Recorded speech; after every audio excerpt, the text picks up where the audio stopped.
Maybe they want to hear us too. No, You probably know, not. you ever Well, thought not about you. that? I'm sure others, but not you.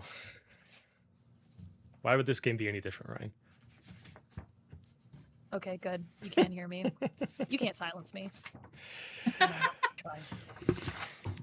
trying. Welcome to the Playbook. We're a bunch of cosplayers that, with way too many dice, make questionable decisions for your entertainment. That's the one I decided to go with, Ryan.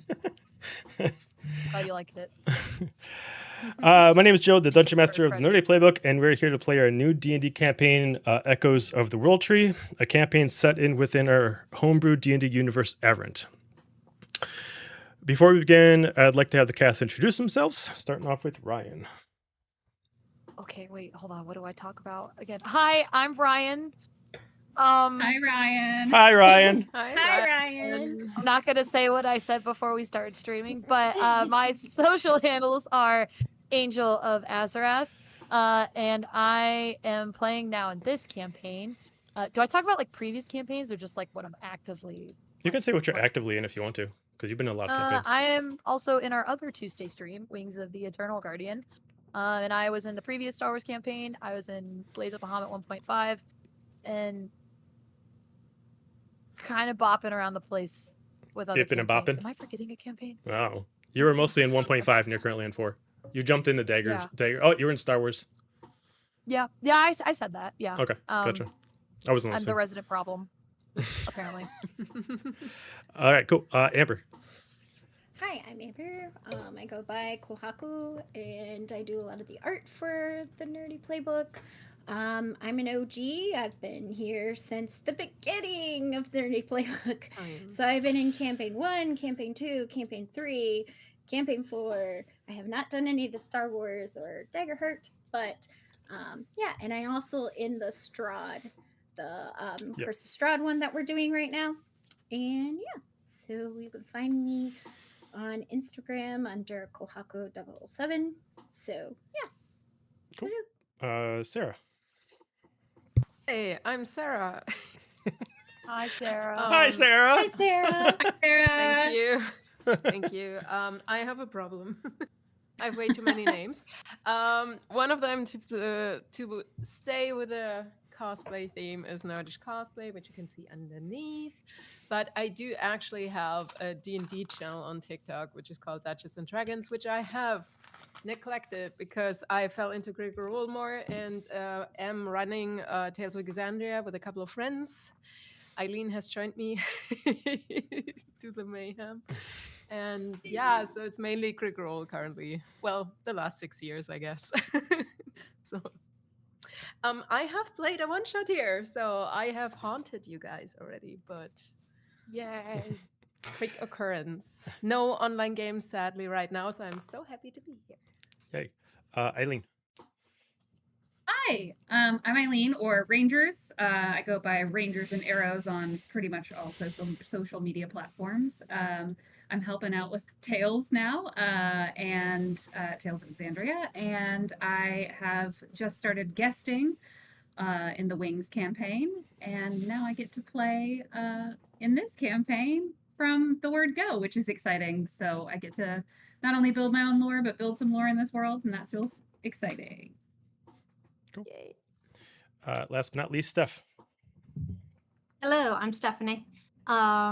New to the group. I also play in the current Star Wars campaign, and then this game, of course. And I'm on Instagram, Munchkin84. I am pretty uneventful compared to everybody else, so nice and basic over here. You don't give yourself enough credit. Right. I'm the basic one. Fair enough. Nah. Before we begin, do not forget to follow and subscribe if you're enjoying the show.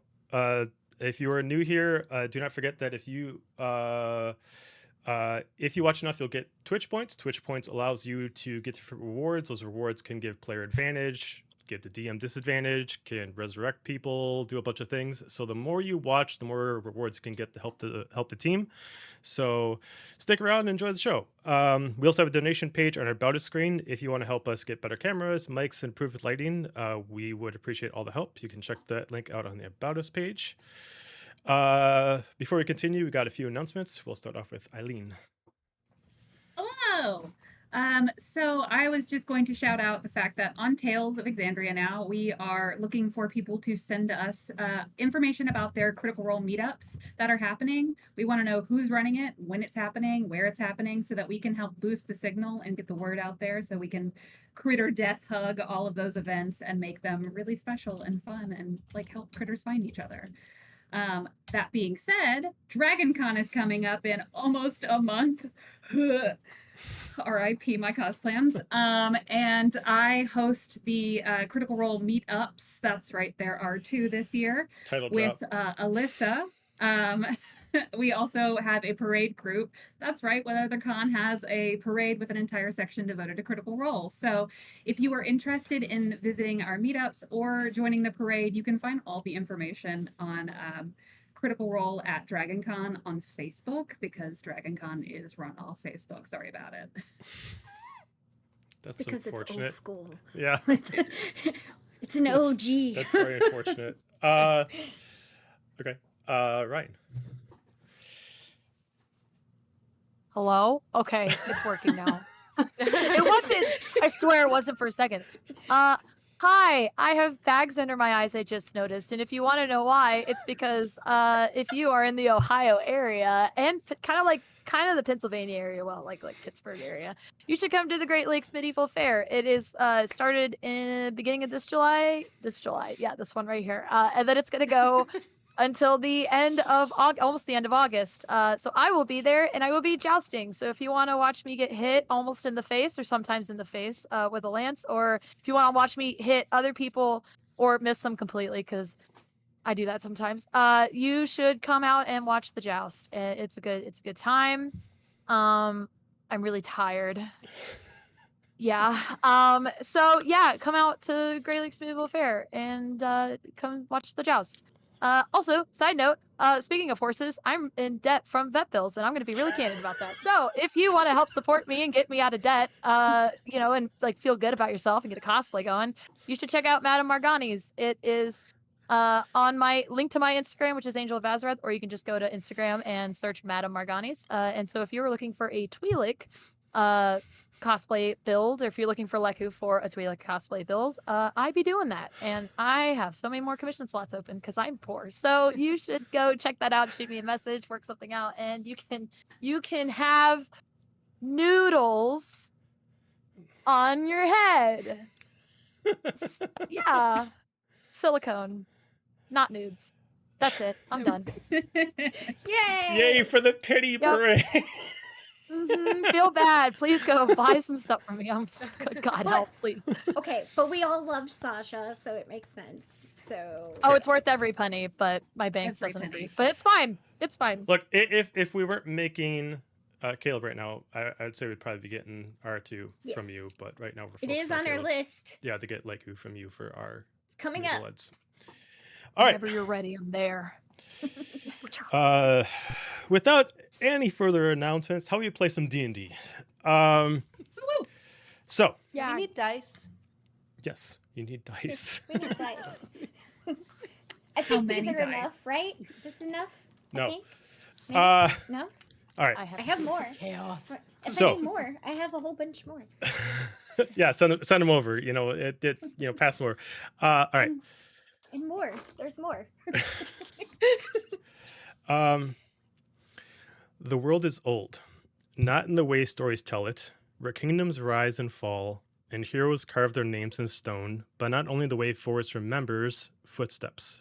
Mountains remember blood, and the sea remembers every soul it has swallowed. For centuries, the nations of the continent have stood in an uneasy peace.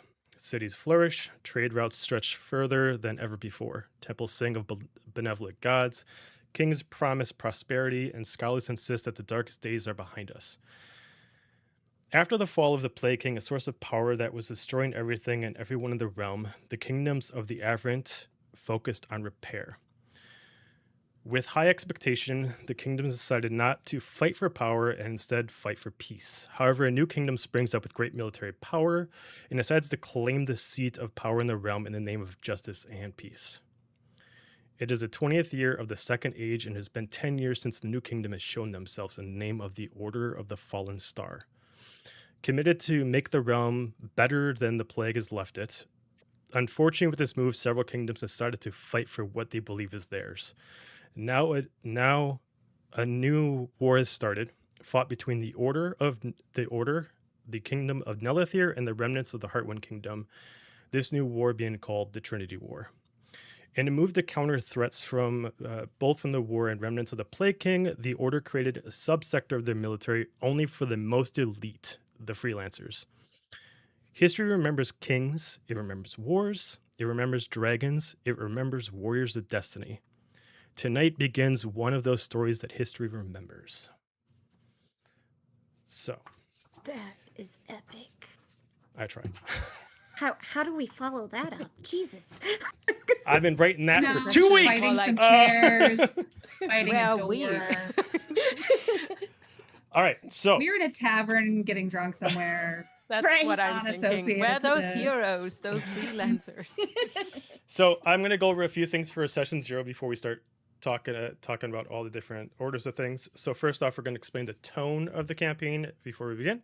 First off, the way that we're going to do this is it's going to be very much character-driven roleplay. I'll let you guys kind of run the show as much as possible. I'll still give you the narrative, especially for the first 3 sessions. After that, it is your show, and I'll just fill in the void. We will have definitely morally gray areas. There will be horror and mystery at some parts, big emotional moments. Hopefully some humor along with some tragedy, slow burn world building, and some epic fantasy. The story is going to be kind of a mixture of The Witcher mixed with some Final Fantasy. And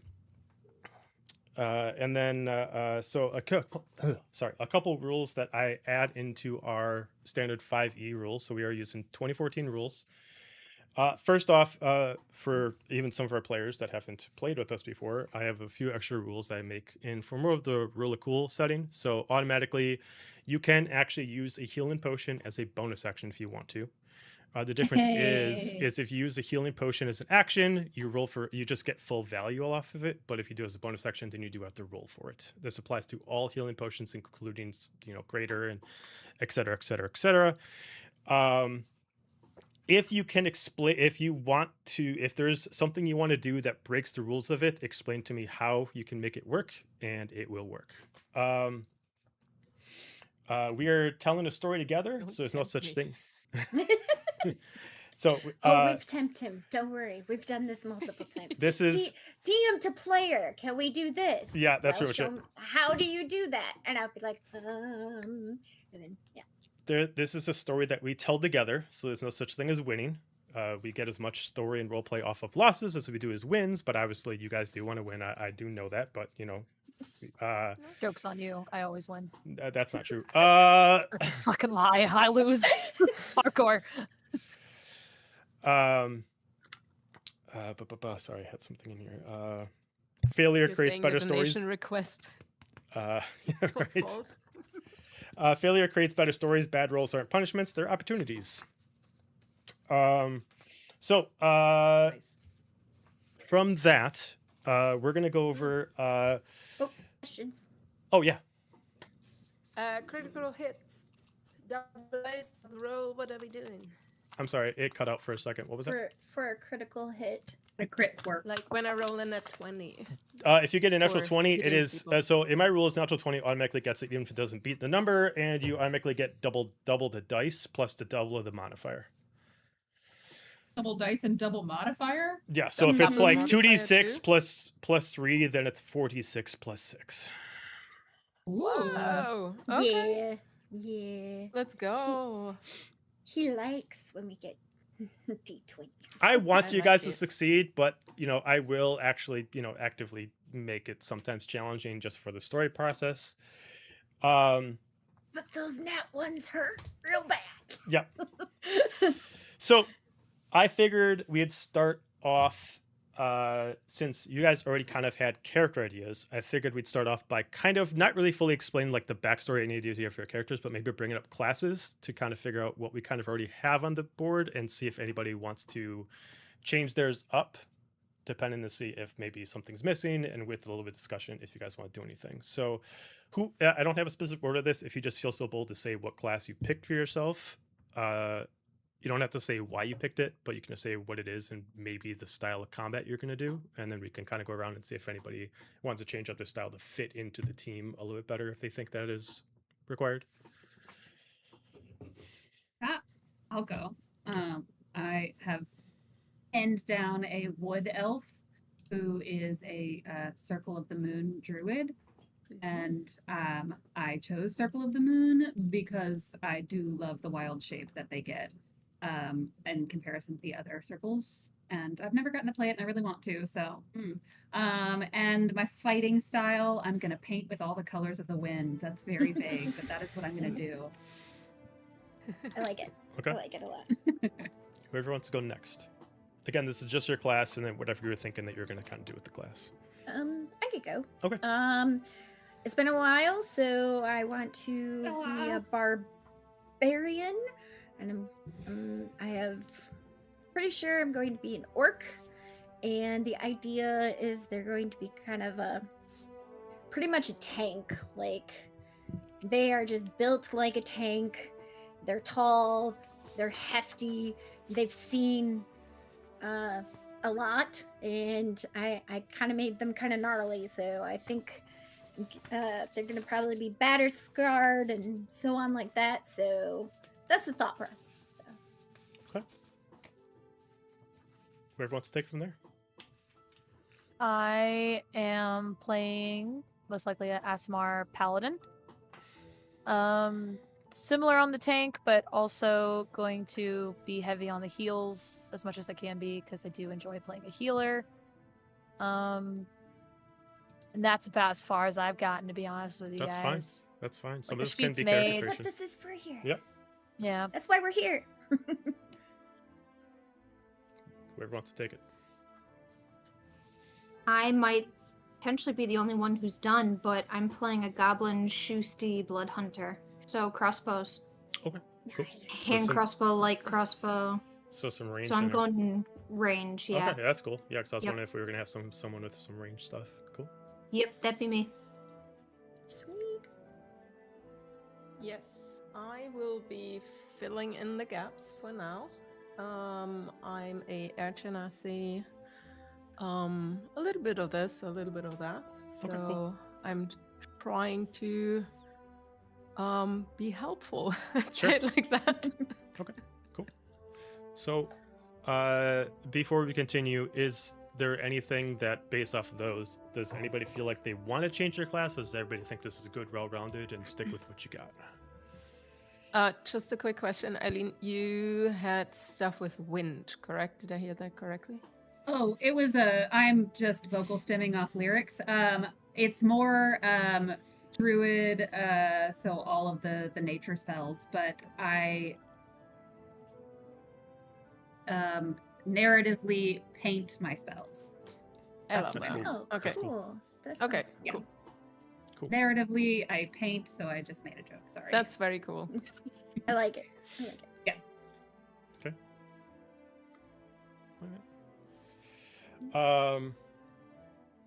Note that as I've told you most of you, that I do homebrew rules. So if there's anything that you want to change that you think would be more articulated, better to your character, that would also be more mechanically inclined to you, you can change it up. Just let me know what you want to do in advance.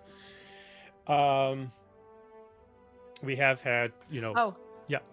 I'm a boy. Okay. I didn't want to be Okay. all female. Sorry. Fair enough. I'm a real boy. I'm a real boy. I'm a real boy. There you go. Let's go.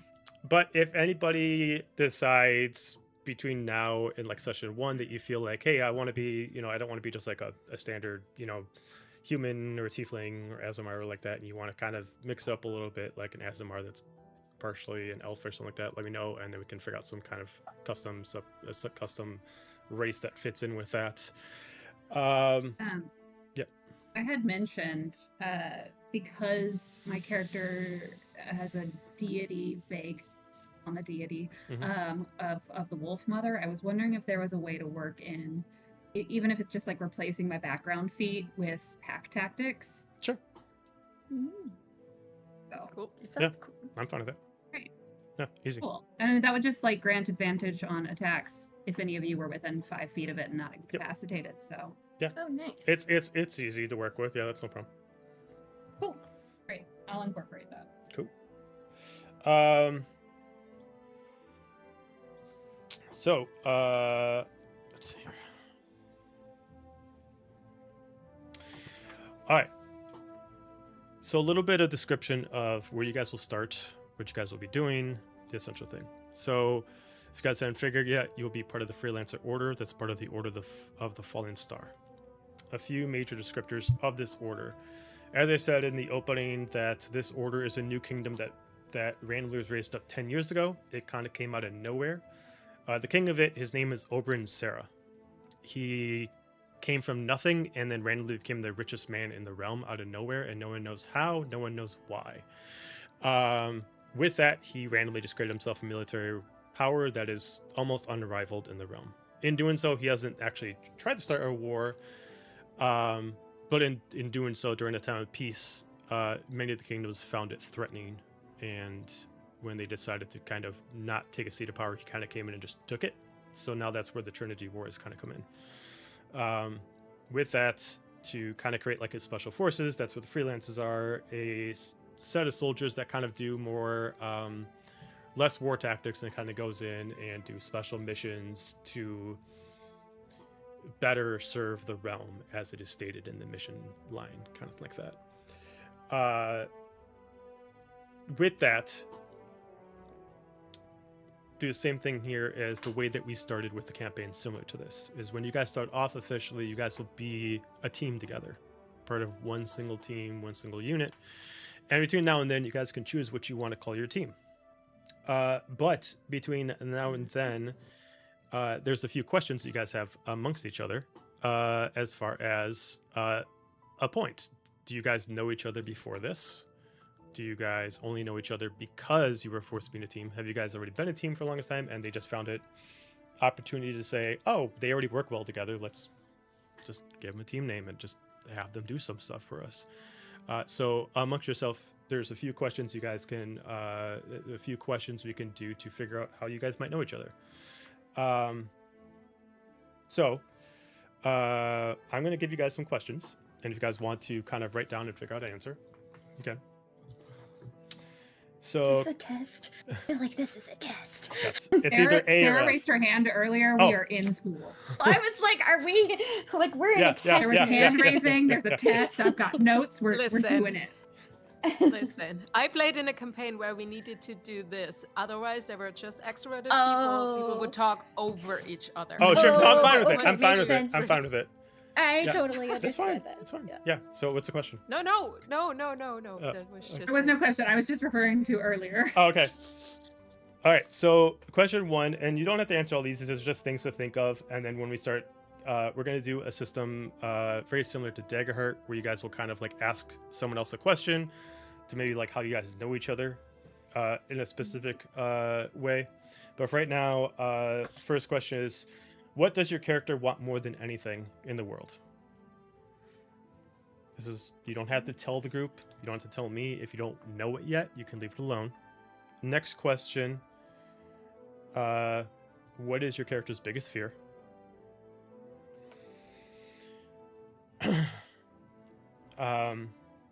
Third, who taught you how to fight?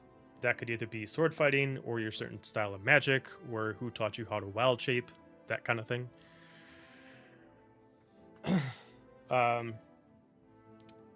Question 4, even in your military garb, who would know you so well that they could recognize you no matter what you're wearing or no matter what outfit you would be hiding yourself in? If anybody. Question 5, do you owe anybody any money? Do you owe anybody any favors? And who are they to? Question 6, what secret would you never willingly reveal, even to your best of friends? These are good questions. Jeez.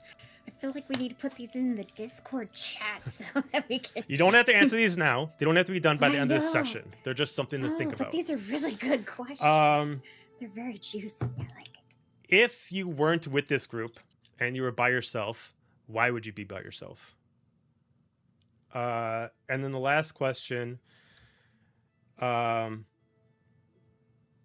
what is required for you to take a group of strangers, as in these, and what would be the tutoring point to go from stranger to friend in that case? Like, what does it require for someone to do that for you? This does not affect the game for today. These are just questions to think about. And if you want to send me an answer, you can. If you want to use those talking points during the prologue today, you can absolutely use them. Those are the top 8 Amber, questions. these need to go in the Discord. Yes, these Yeah, need to be could you- listed in the Discord. Can we You don't put have them to in right the now, Discord? but I just don't need have them the there. questions. I'll put them in the Discord later. Okay. Perfect. Okay. Okay, cool. Because I was like, I got like half of them and not all of them. And I was like, oh, but these are so good questions. I think I got all but the first and the last. Okay. I have the answer. I don't have any of them. The first I'm a was little too what much do of you a want- blank slate. I think the first was what do you want more than anything else in the world? Yeah. Yep. Yes. Nailed it.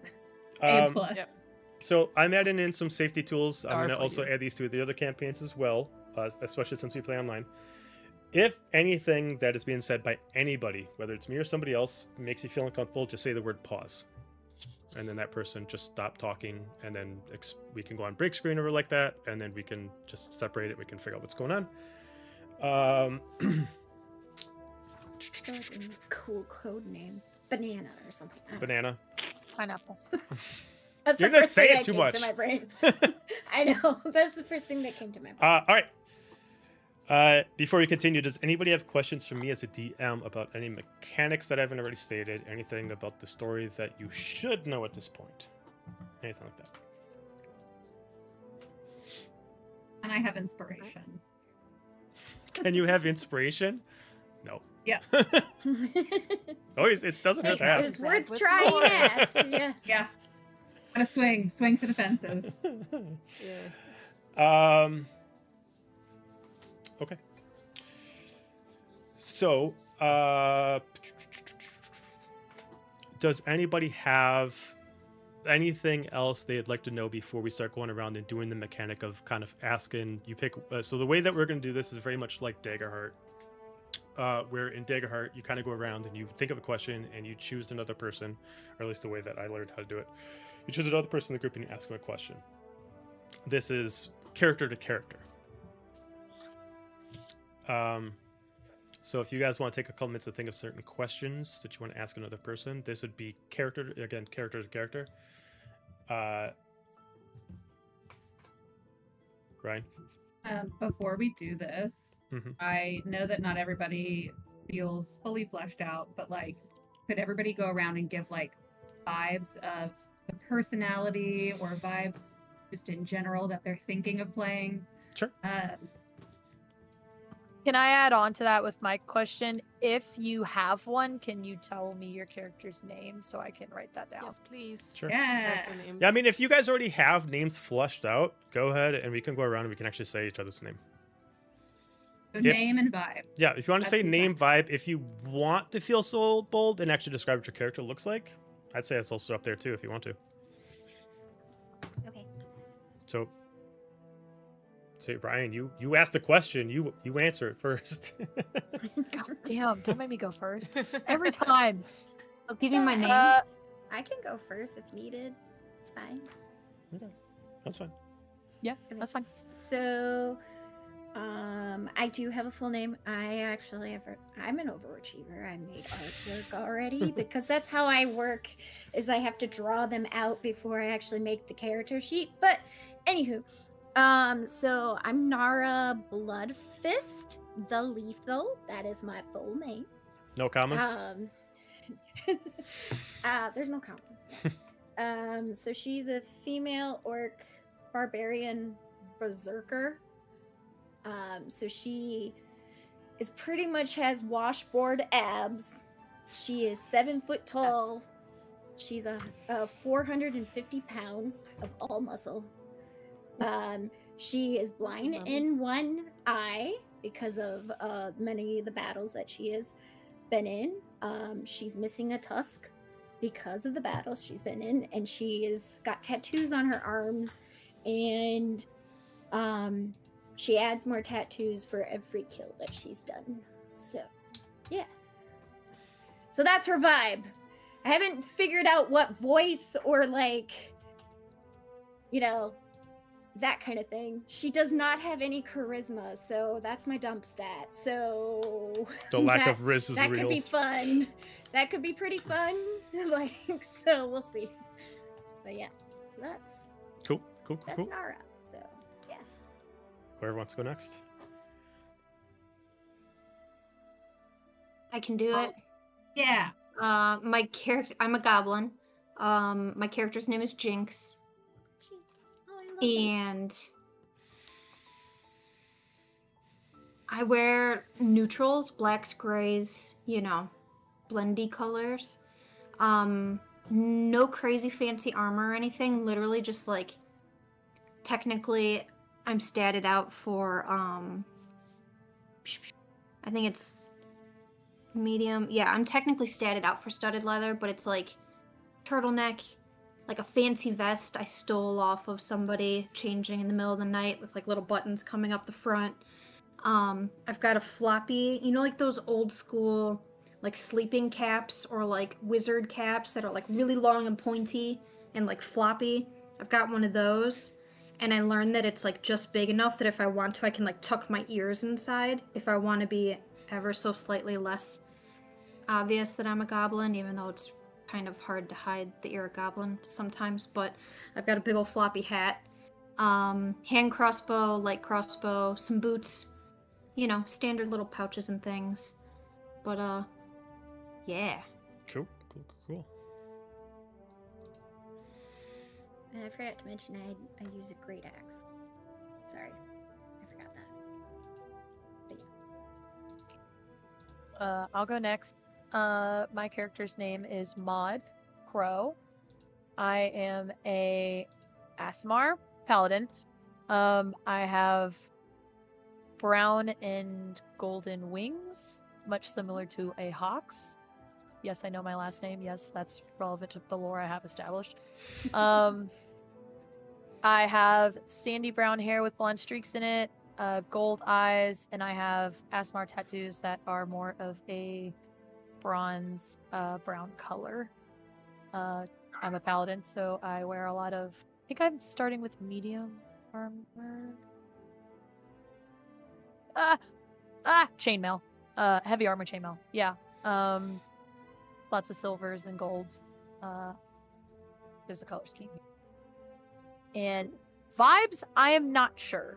I like to create my vibes around kind of what the group puts on the table.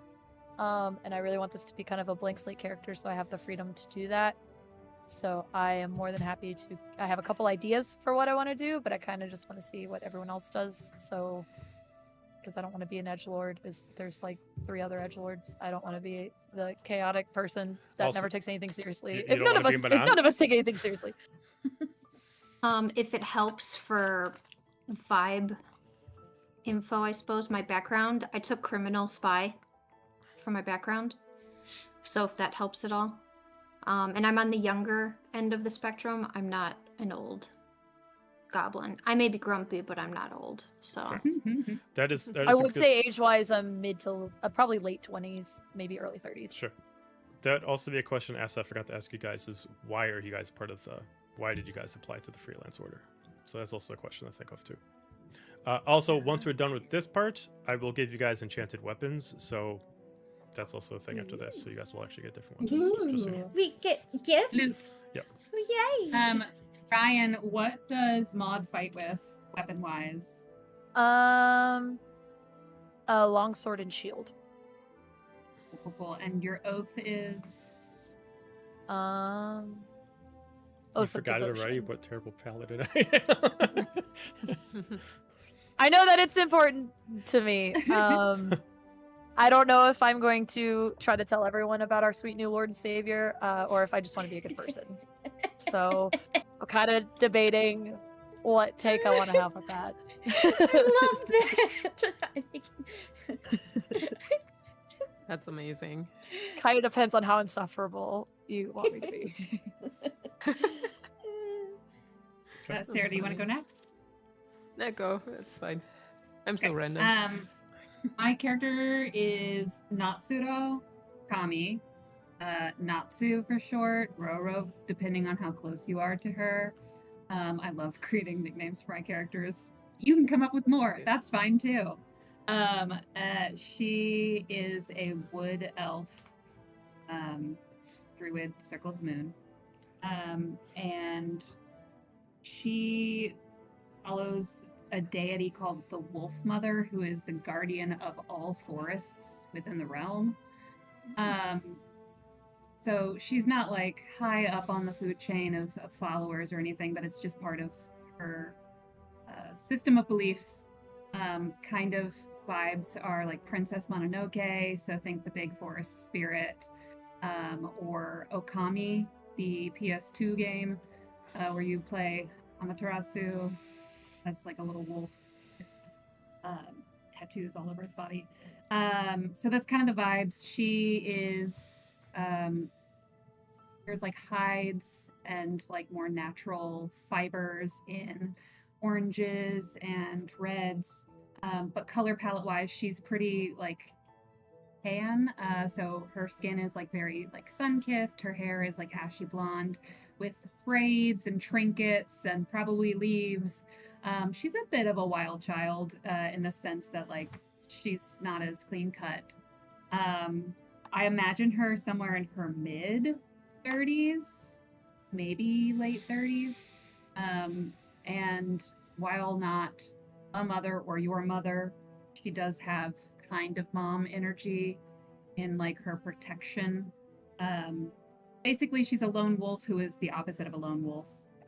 She is running without her assigned at birth pack, but is making a pack. Here, all of you. And her focus is a giant. It's a big bristled calligraphy paintbrush. Oh, I like that's it. cool. I like it. I love it. My character is called Quinn. He does have a full name, but Quinn for short. He follows the monochromatic pattern of some of the party. So I'm more aesthetics like Jinx. It's grays, blacks. Weirdly enough, there's always like a little bit of dusty layer or like a flare around him. He has short hair that's, I haven't fully decided, but going to one side, the side is shaved, or it's going to be both sides shaved. I'm not sure yet.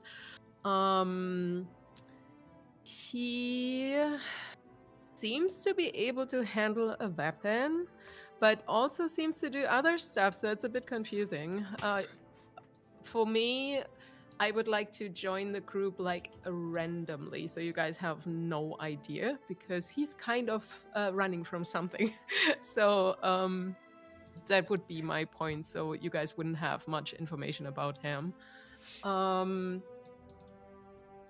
We're just in a tavern, and he's just sitting there drinking an ale next to No, us. it's probably like everybody signed up and there was a spot, and he's like, Oh yeah, I yeah, volunteer. Makes sense. Kind of Makes that. sense. Yeah. Okay. He seems to be able to be stealthy. Sometimes he appears behind you, and you're like, "Oh, where did you come from?" But on the other hand, he also seems to be good with words. So something's up with him. You have no idea yet what. And also, in the middle of the night, it's a bit creepy sometimes, but you don't know why. It's just a little vibe. So, Fair. but in general, when he passes you, your hair might flare up or something. There's always like a little wind gust going, if he wants to. But yeah, so it's always like, but weirdly enough, you look at him and you think dirt, but he never smells like soil. So it's more like, it's just something about him, which we will figure out eventually, hopefully. So I like it. That's He's straight off the Haunted Mansion ride, covered in those Yes. fake cobwebs. All that fake dust. yeah. Straight out of That's Haunted similar. Mansion. A couple things. So So when it comes to side stories, I am perfectly okay with having side plots. If it's something that you want sooner rather than later, then make sure you message me directly to kind of say like what level you want to be at when you want to approach this side story. Otherwise, I just try to find out when it can fit in organically. But yeah, if there's like something that you would rather have sooner rather than later, or you want to make sure it's later rather than sooner, let me know. I'm gonna send the message into the chat. This is gonna be from artists we don't have anymore, unfortunately.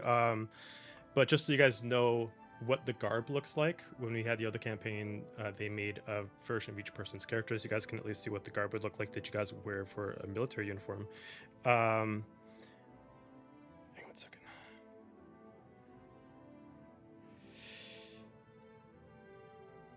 Oh, it did not work. Hang on a second.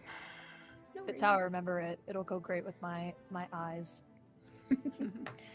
Have you ever Oh. read Maximum Ride, Ryan? Yes. I can tell by your smile that you know exactly what I was gonna say.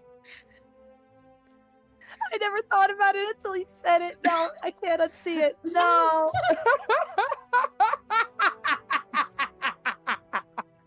Look, it's okay. I fully outed myself. I also stole a little bit from Brandon Sanderson's series. Oh my god, the Stormlight Archives. So, look, I steal from everywhere. Said I'm gonna take a little bit Called of that. inspiration. Yeah. Yes. Miyazaki, inspiration. Brandon Sanderson, PlayStation. Meanwhile, I was trying to be, I was like, I want to be a paladin. Oh, I haven't played an Aasimar. And then I was like, how do I make myself not look like two previous characters who had a very similar beginning? Now, All right. one was an Aasimar and one was a paladin. So the picture is a side chart of the original group that we had way back in the day that was also part of this military group, so you can see what they wore regularly compared to what their military garb is supposed to be, which is Who's that navies with a little purple bit of teeth when accents of, she's- I know, crazy ass bitch, Oh, right? cool. Sorry. I Cosplay didn't mean to when? derail you. So I'm going to give you so for a few of you who have not watched any of the other stories, I'm going to give you a few pieces of information you need to know as far as notes, as far as being a military member, or at least someone who's part of the Order of the Fallen Star. If this is something like you are actively like a character who does not care about the world you're in, you absolutely don't need to take the notes. So Order of the Fallen Star is the name of the kingdom itself. They also go by a name of the New Averant Order because they believe that they need to fix the realm of Averant, so they've kind of adopted that in their own name. Like I said, the leader is a king named Oberyn Sarah, who is a human. There is only one god that you are supposed to serve if you are a cleric or a paladin or some kind of devoted follower in the order, which is an angelic god named Cacopial. Let me find a Nope. picture of her. I will put it in the chat. Preferably don't send the evil one.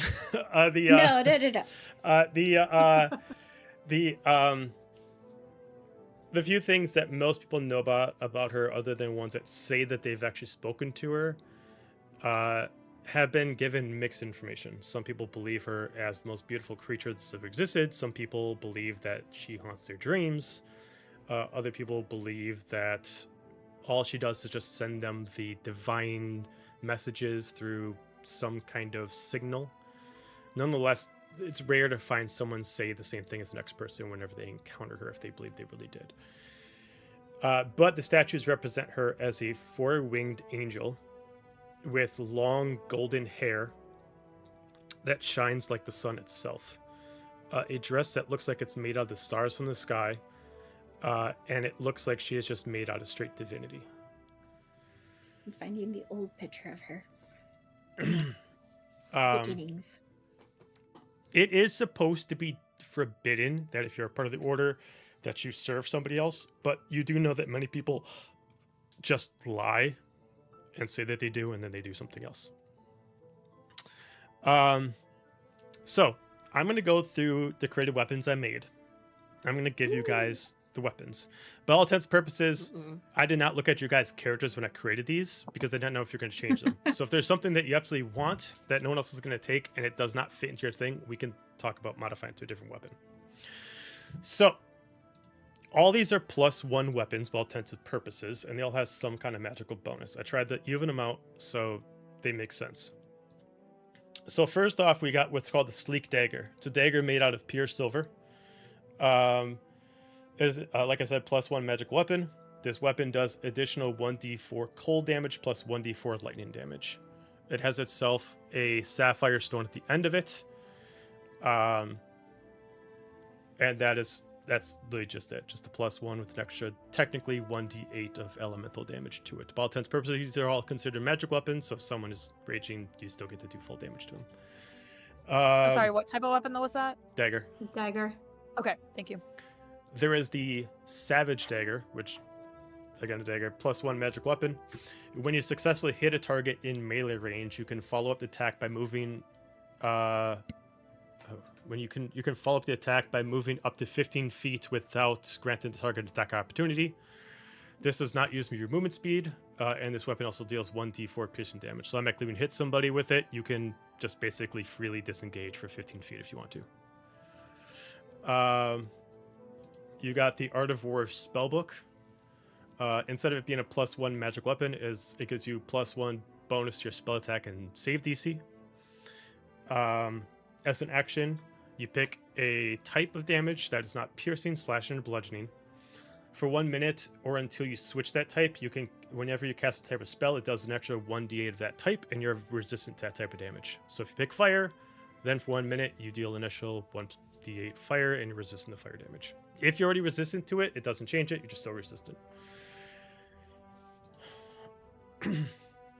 That is going to be the only one out of here that's not actually a weapon, it's just an item.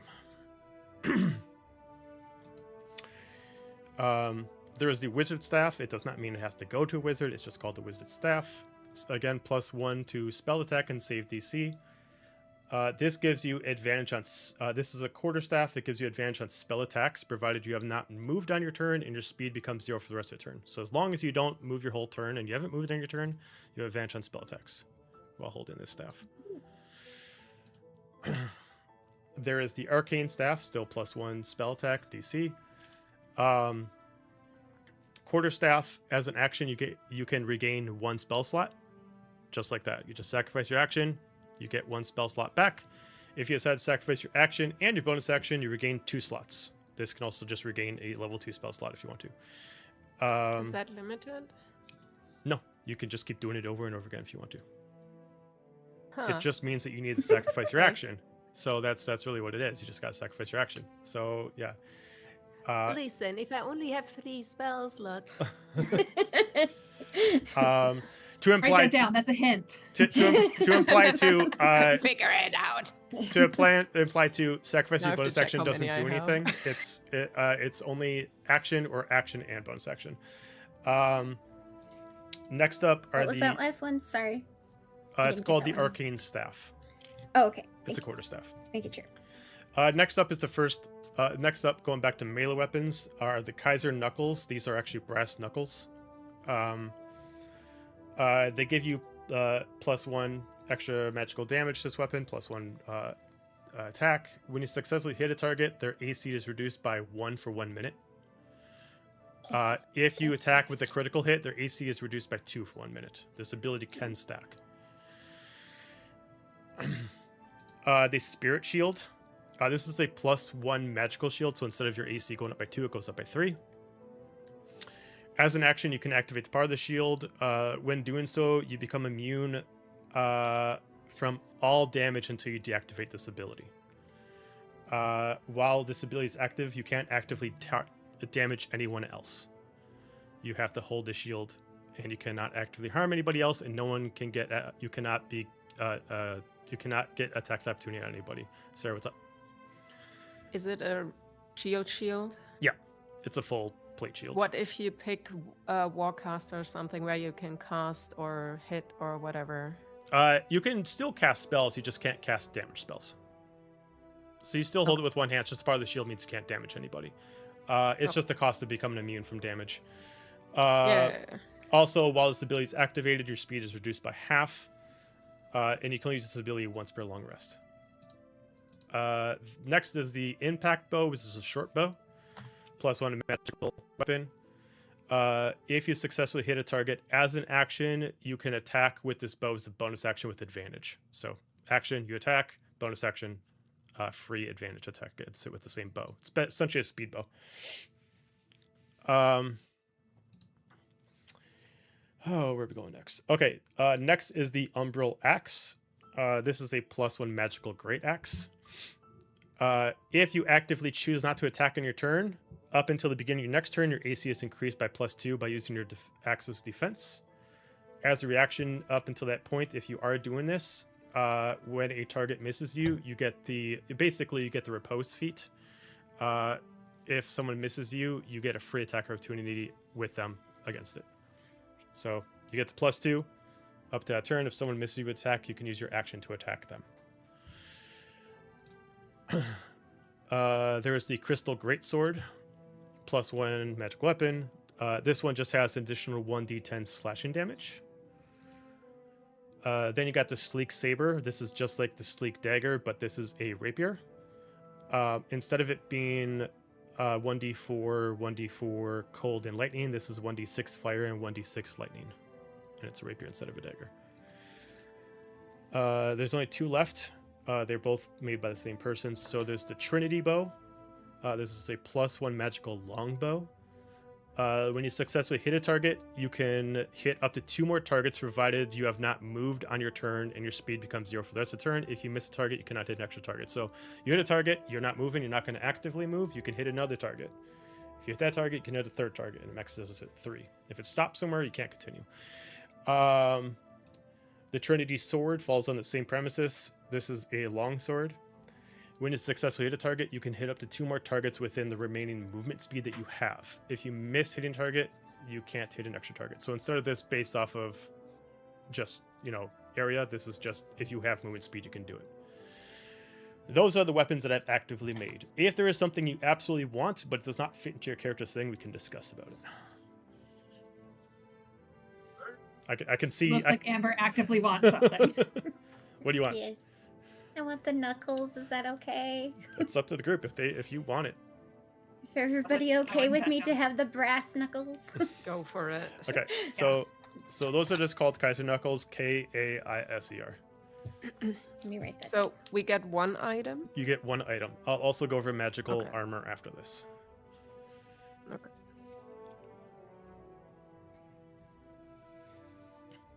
I'm eyeballing either the Trinity Sword, or the Spirit Shield. Does anyone want either of those? No. I So- kind of vote you take the sword. Well, see, I was going to vote you take the shield, but... I was thinking the Roll shield. for it! No. I was thinking the shield High or because low? So if I'm like, I don't know who else is going to have healing. But if I, okay, That's a good point. That's a good point. so You should probably take the shield. basically a sanctuary shield, pretty which I feel pretty like much that's what it is, Yeah. because you just can't damage people. So you can still cast spells, so you can heal people, you can do lay on Yeah. hands. It's not damaging. It just Right. is damaging in the name you cannot do. Take the shield, Ryan. Okay, I'll take the Take the shield. sword. To imply also too, because I just want to make sure that we get this on advance. If you get some kind of like shield master shove, it does not apply to the shield because you still can't damage somebody, so you can't apply it to the shield if you do the feat. But you could pull out a different shield. Well, you Can could switch it I up. The other Shield. Could I use the shield as a shield for shield bash if the ability is not activated though? Well, yeah. I mean, you can still keep the +3 magical, magical AC without activating the ability. The +3 AC still stays on even while you're holding it. You just got to choose when you want to activate the ability of invulnerability. Okay, I'll settle for the shield. And it is a full arm shield, so it does fall under the parameters. So it does use up one arm. Yeah, Cool. which of those bows are you taking? So we got the knuckles and we got the shield.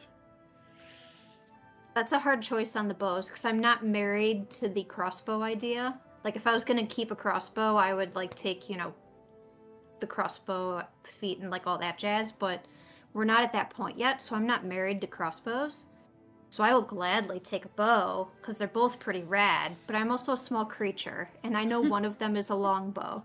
So I don't know if that longbow would Well, scale ever so slightly I go to based on me or Switch it. I go Could you based off the switch rules it that to a it just is like to your size. Like if it's a longbow for you, Okay. it still matches your size It's and a parameters. goblin's longbow. Yeah, it's a goblin's longbow. Mhm. Yeah. Perfect.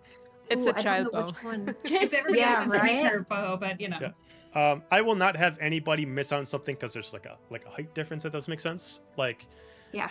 you know, like if it's like a certain pair of boots, then I'll just make it where it just like magically fits to like whoever's size feet, kind of like that. Beautiful. Also, whatever items are not picked, they will still be available later on. You guys will just have to buy them, but they'll still be available Or in the world. find them. Or find them, essentially. Very Yeah. cool. Or steal them. This is Can you just me tell me giving you the- free shit at the beginning. That's pretty, or steal them. Yes, just kill the shop owner and be like, so we still want things for free. Hey. Can you So- tell me the Mayhem. bow details again? Which I know one? the impact bow was like the quicker draw. Yeah. So the impact bow, as long as you hit a target as an action, you can continue to attack with this bow as a bonus action, and you get advantage on that attack. So you have to successfully hit with the bow as an action, then you can convert bonus action to additionally hit with that same bow. And then the other one was the Trinity bow, right? Mm-hmm. So the Trinity bow, that is when you successfully hit a target, you can hit up to 2 more targets that you can see. But you cannot actively move before any time during your turn. So it kind of falls off. It falls under the steady aim parameters where you actively cannot move during your turn at all. And you can hit up to 3 targets, providing that each time you hit a target, the previous one was successfully hit. So you hit the first one, you can go to the second one, hit the second one, you can go to the third one, and then it stops there. If one of them you do not successfully hit, then you cannot continue the trend of all 3. I like shooting things. I'm kind of tempted to take the Trinity bow if people are cool with that. Also, as far as I want it to clarification, exist in this campaign. Yeah. Because as a shooter, I don't need to necessarily move. Like, I'm cool parking Right. my butt somewhere, so, like, to hit maybe a couple extra dudes, that may not be a terrible idea. And you're smaller. It's great. Uh-huh. also as Dude, you can clarification, throw me in a backpack. I'll just shoot from someone's back. unless it's carry magical you. ammo, I do not count ammo unless it's magical ammo. So if you're just using regular arrows, you do not have to count them. Sweet. Amazing. You Sarah, put what are these you all leaning into towards? D&D Beyond already, right? I'm Yeah. leaning towards the arcane staff because I don't have a lot of spell slots. But if you want it, I shall take something else. No, I can take either of the other staff or the spell book would both work for me. I'm leaning towards not a weapon because there's already a lot of stuff I can be a weapon with. So Yeah. Yeah, it was either the staff or the book, but I lean towards the arcane staff. Okay, so yep, arcane staff, and then the spellbook is Art of War spellbook. To imply the spellbook is the only item you don't actually have to have in your hand, so you can have it like on a satchel or something like that, and you can still use its ability. great, I will take the spell book if Okay. that's cool. Yep, and none of these are Good. tunable, so they do not need to be attuned to them to work. So you're fine. Awesome. Aesthetically, I don't want to carry anything. I just like to put it in a satchel. Yeah, Thanks. that's fine. Aesthetically, I don't want to carry a staff. Can it be a ball? Can it be a bow? A Ball. ball. Oh, A Oh. bowl. Sorry, my accent's strong. Sorry. oh. Can I it mean be that's a David Bowie magical ball. that, sure. Yes. That's fine. You can say it's that. Yeah, that's fine. It's Because I the can top use of the that for staff. casting too. And Quinn Yes, just went, exactly. That part. I don't just want broke it that. off. It's like Yeah. I know this is the Just part want that is this. magic. Yeah, you just want the orb. Yeah, yeah. I want the orb, Yep. not Okay. the bullshit. All right. If that's all done, next we're gonna go into armor. I didn't make any magical armor, but I'll allow you guys to. I don't even care if you're proficient with it or not. You guys can choose whatever armor you want. That's a +1 magical armor. So if you want +1 breastplate, if you want +1 plate mail, you can, even if you start right out with it. Just take into account what you're proficient with and whatnot. I'm not going to say if you pick something else, I'll allow it to be proficient, but you guys can choose one kind of armor of any type and have it as a +1 magical bonus. And all of the other weapons were in D&D Beyond. Correct. Everything that I right? mentioned to you is already Okay. in D&D Beyond. Did you find yours? Yes, I did. Okay. So I just wanted to be sure. Oh. Found it. This armor is an implication that's going to essentially be part of your outfit for your military ensemble. That makes sense. Oh, duo metal, so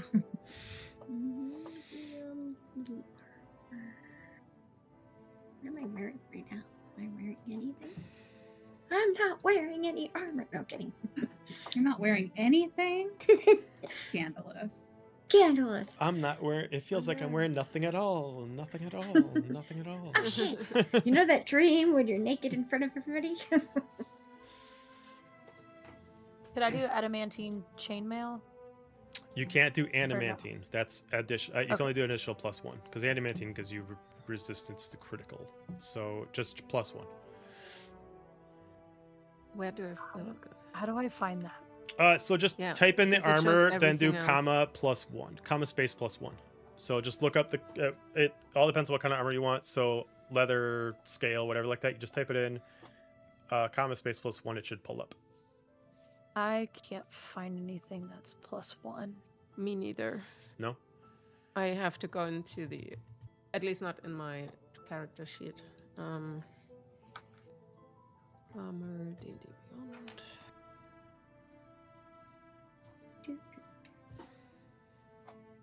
Equipment. I can't spell. I That would can't be bad. find. Here, let's see. So Is this in library? No. yeah, let me go in. So who actively needs help finding right now? I can just help you out. Try to find it. Would I find that under equipment items or magical? Because it's a +1. You shouldn't even need to put in magical. It should just come right through. So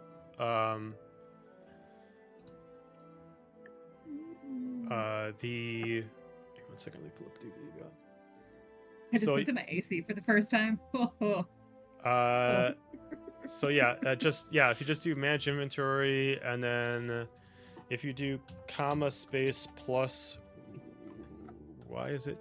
What the fuck? Yeah, it's not working. It's It not didn't giving you work. I guys. had to type in leather and then just hit load more twice until I found it. Mm-hmm. Oh, okay. Maybe they did something, an update again. Oh, they did, motherfuckers. Okay. Well, I found it. That happens sporadically while we're trying to play. Then we're just like, are you kidding? Yeah, son of a bitch. Happens to the best. That's weird because when you get leather +1, it is leather comma +1, but when you start typing in leather comma space, it immediately takes it all away from you. So like even if you're typing it out correctly, it will not give it to you.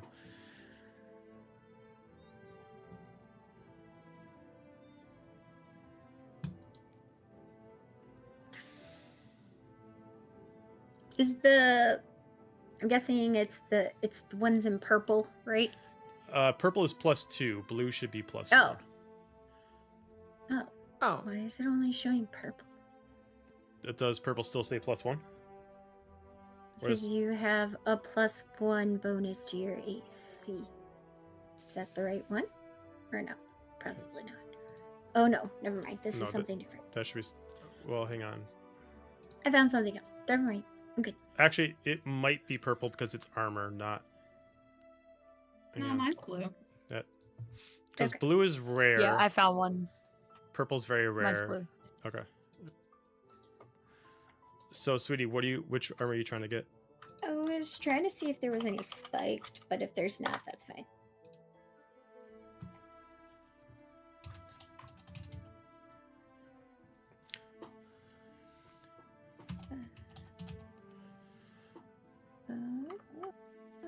Let's find different. While you guys are over there looking for armor, I'm plotting my evil questions I'm going to ask you. Oh, I forgot about those. I think I'm finally figuring out what I'm gonna do. Yeah. Are you okay with me taking a breastplate, Joe? I don't care. I mean, it's up to you because it depends on if you're proficient with it or 'Cause- not. Yeah, I'm proficient in medium, and then I don't have disadvantage with stealth. That's fine. Yeah, okay. Okay, sweet.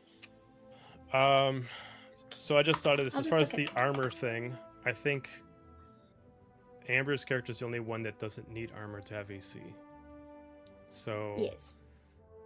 I guess the option we have to X, if she picks any armor, it might reduce her AC. Would people be fine if she picked up like an extra weapon instead? Sure. Let Do the you want- tank do you want- tank. Yeah. Do you want to do that, sweetie? Yes. Get an extra weapon instead of just choosing a different armor? Sure. Okay. I forgot that you're barbarian, so you don't technically need armor. Is medium automatically plate? No. No. Medium can be hide, a chain shirt, scale mail, spiked armor, breastplate, or half plate. Yeah, here, let me But pull a up, couple of those have disadvantage for Here. stealth if that matters to you. let me pull up It the does. let me pull up the stats of everything because I got the sheet right in front of my eyes. Nice. All right, so for medium armor, yeah, there's hide, which is 12 plus dex max 2, chain, which is 13 plus dex, scale mail, which is 14 plus dex but disadvantage on stealth, breastplate, which is 14 plus dex, and then half plate, which is 15 plus dex and disadvantage on stealth. That's for medium. This is when we are soldiers, yeah? Yeah. Yeah. But as far as clarification, when we eventually go into the time change, you guys will be able to keep this stuff and you guys can just classify it as different clothing. Okay. So it's not like you guys are gonna lose it. Just find a really big bag of holding and put all the armor in it. Right? Mm-hmm. Mm-hmm. All right, sweetie, since you can pick a different weapon, was there another one you wanted? Mm-hmm. I don't know. I just really liked those knuckles. That was the Okay, only we one can I figure it out liked. later. That's all right. We can figure it out later. I was like, it just made sense. Fun fact, I just remembered about my character sheet. I speak common sign language. Oh, Nice. nice. Good to know. I like it. I pick that often because it's fun. Yeah.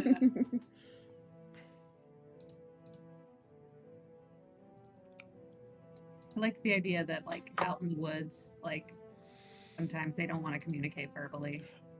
100%. All right. For right now, while everybody's doing this, we're gonna take a 10-minute break. I'll be Hey. right back. Mhm.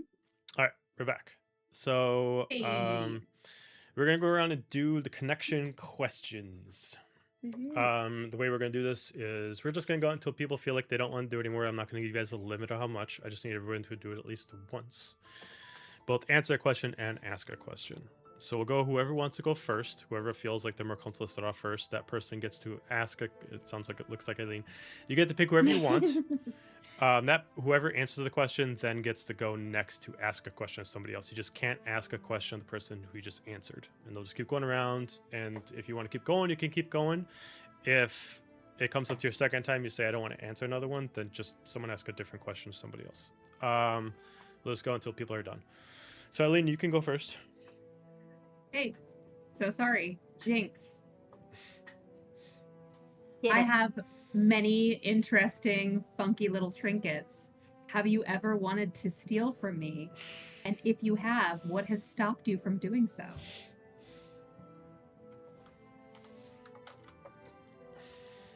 So, as tempting as it is to want to pilfer off of you, because trinkets are fun, if we're working together in a party, I value my party members, and I'm not about to go stealing from them, because that's just kind of rude. I play nice in the sandbox. If I really wanted something, I would honestly probably ask you for it. Aw, I like that.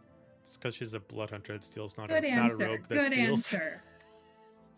It matches with my ideals. It- I'm playing my character. You Yeah. asked about trinkets, not just stealing your blood. That's a different thing. I'm willing to give up my own blood. I don't need to steal others. It's Oh, cool. fair enough. Okay.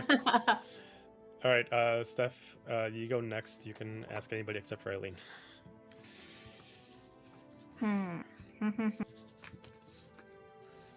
This one's just gonna be silly.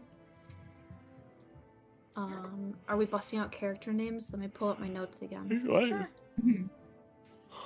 If you feel comfortable in your Maud. names. Yeah. Favorite animal? That's a good one. I ironically wrote the animal I'm most scared of, but I did not write the animal that's my favorite. Unicorns. Look They're at just you. so carefree, and they're beautiful and majestic, and they don't trip over anything. And they're also terrifying. And people Yes. respect them, and yeah, they can fuck you up. So there's a respect there, and Nope. I think that that's really majestic. Note to self: have a unicorn that just goes on a murder rampage. You guys got defeated to win.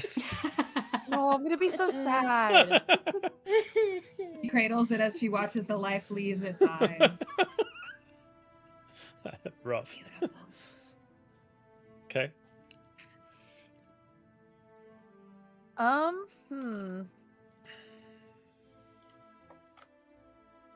This question is gonna be based off of this prior preliminary question. Who here would be good with money?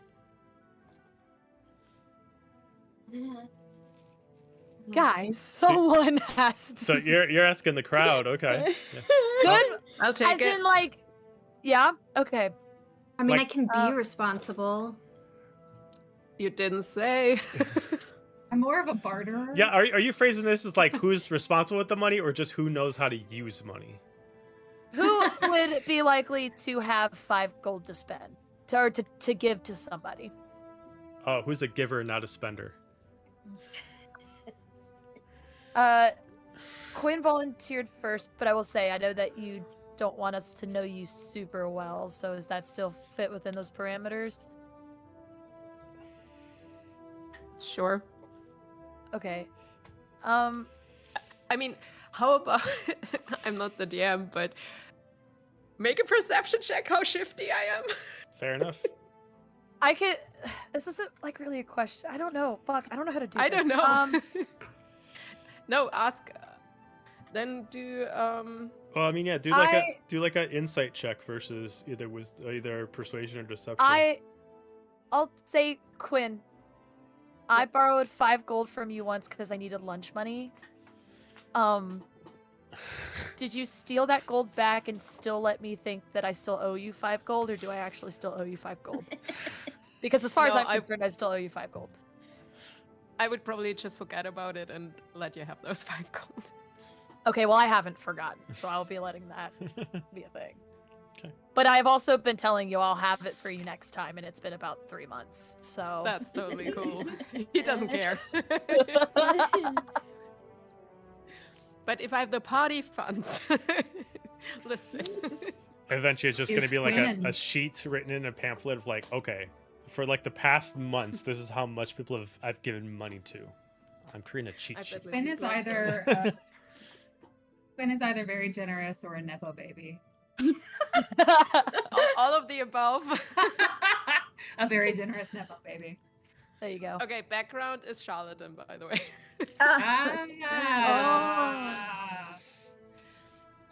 Also, and 20s. I forgot to say that earlier. Sorry.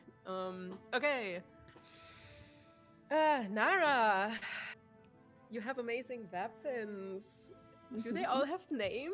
What's your favorite? Oh, good question. Oh, we can do this on the fly, right? But you don't have to. It's just No, I like it. I like it. This is kind of how I work, anyways. If I do it on the fly. My great axe is probably my favorite, and it's named Bob. Bob. Yep, Bob. Does it make Bob Bob when you hit someone? No, I just like yeah. I would say okay, how it got that name, just because going off the cuff here, is that when I beheaded someone for the first time, their head just bobbed away. So Love that. so I named it Bob. So good. Roll bobbed. Yep. So that's my great axe. Cool. So I guess I'm up. All right. I am not gonna be good with names yet. I'm sorry. Aline. What animal do you say I remind you of? Seeing you are our druid. Yeah. I would say that you remind me of Mother Bear of the mountains. Because while fierce and tough and imposing, is also a little cuddly. No, I like it. I feel like we're on a dating show. I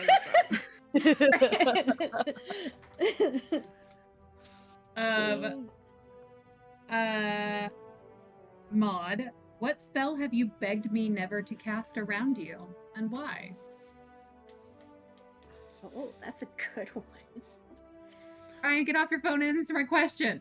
Oh no. I forgot my name is Maud. Sorry, I was trying to Google question. Love that. I was like, these are all really good. I gotta up my game. I've never asked so much from Ryan in the first session. I kind of like, just go with it. And now I'm coming up with ideas and I'm like, fuck. Okay, I'm sorry. I'm so sorry. Can you repeat the question? Yeah. So what spell have you begged me never to cast around you, and why? Any spell that mimics or creates the illusion of a frog. I am utterly terrified of frogs. They freak me out. They're beady eyes. They could hop in anywhere at any second. They're slimy. I would be okay in a world where frogs didn't exist. So anything to do with frogs. If you cast thaumaturgy and it ribbits, I'm like waking out. Interesting. She's gone. She's gone. This is funny because I was thinking Nara could be a frog. So don't wild shape into a Not just say frog. frog. Don't wild shape into a frog and hop in your pocket. Got it. Yep. Not my pocket, please.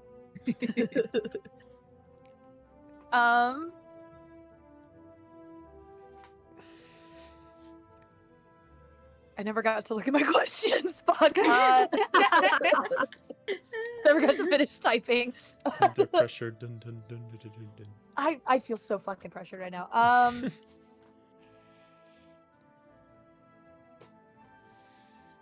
I'm trying to figure out a way to make this answer the who would recognize me no matter what. And I want to say that it would be one of you two, but I can't figure out how to phrase this question.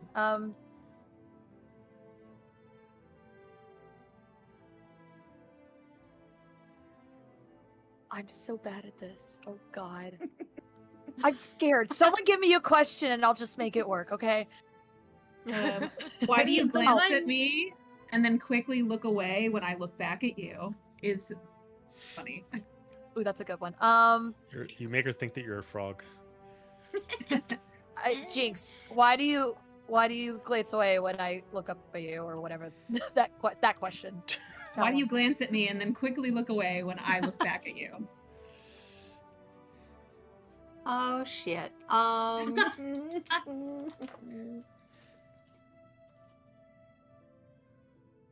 don't want you to catch me staring at your armor, because you are very shiny, and everything is very pretty and well maintained.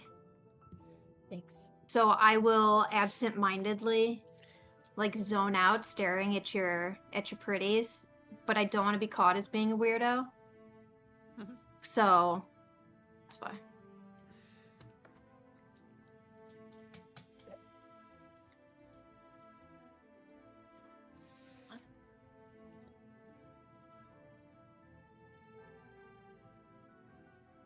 I have a crowd-sourced A question. crowdsourced question.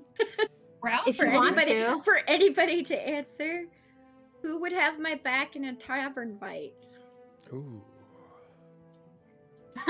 Honestly, I probably would, yeah. Woohoo! Yay! Yeah. Did you start it?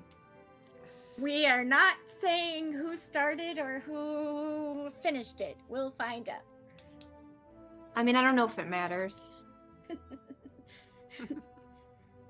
Let's see.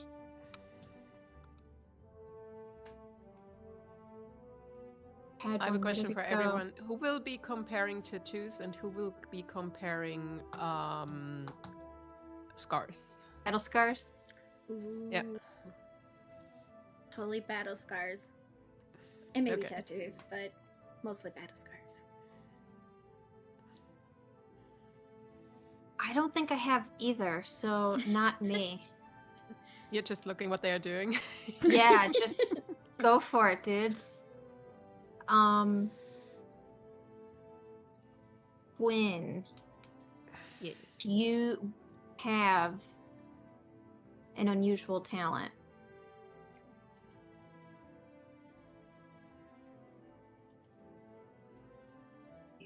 Damn. Let me think. I thought about spells and stuff, but I can make people fall asleep. Ooh. By like talking. Medicinally or otherwise? Go to sleep, go to sleep, go to sleep, go to sleep. It's that little bit of dust that's in her orbit. Yeah. It doesn't work on everybody, you know, like tall orc lady might not be perceptive, but might. It depends. Oh wait, no, now new idea. Quinn is just David Blaine.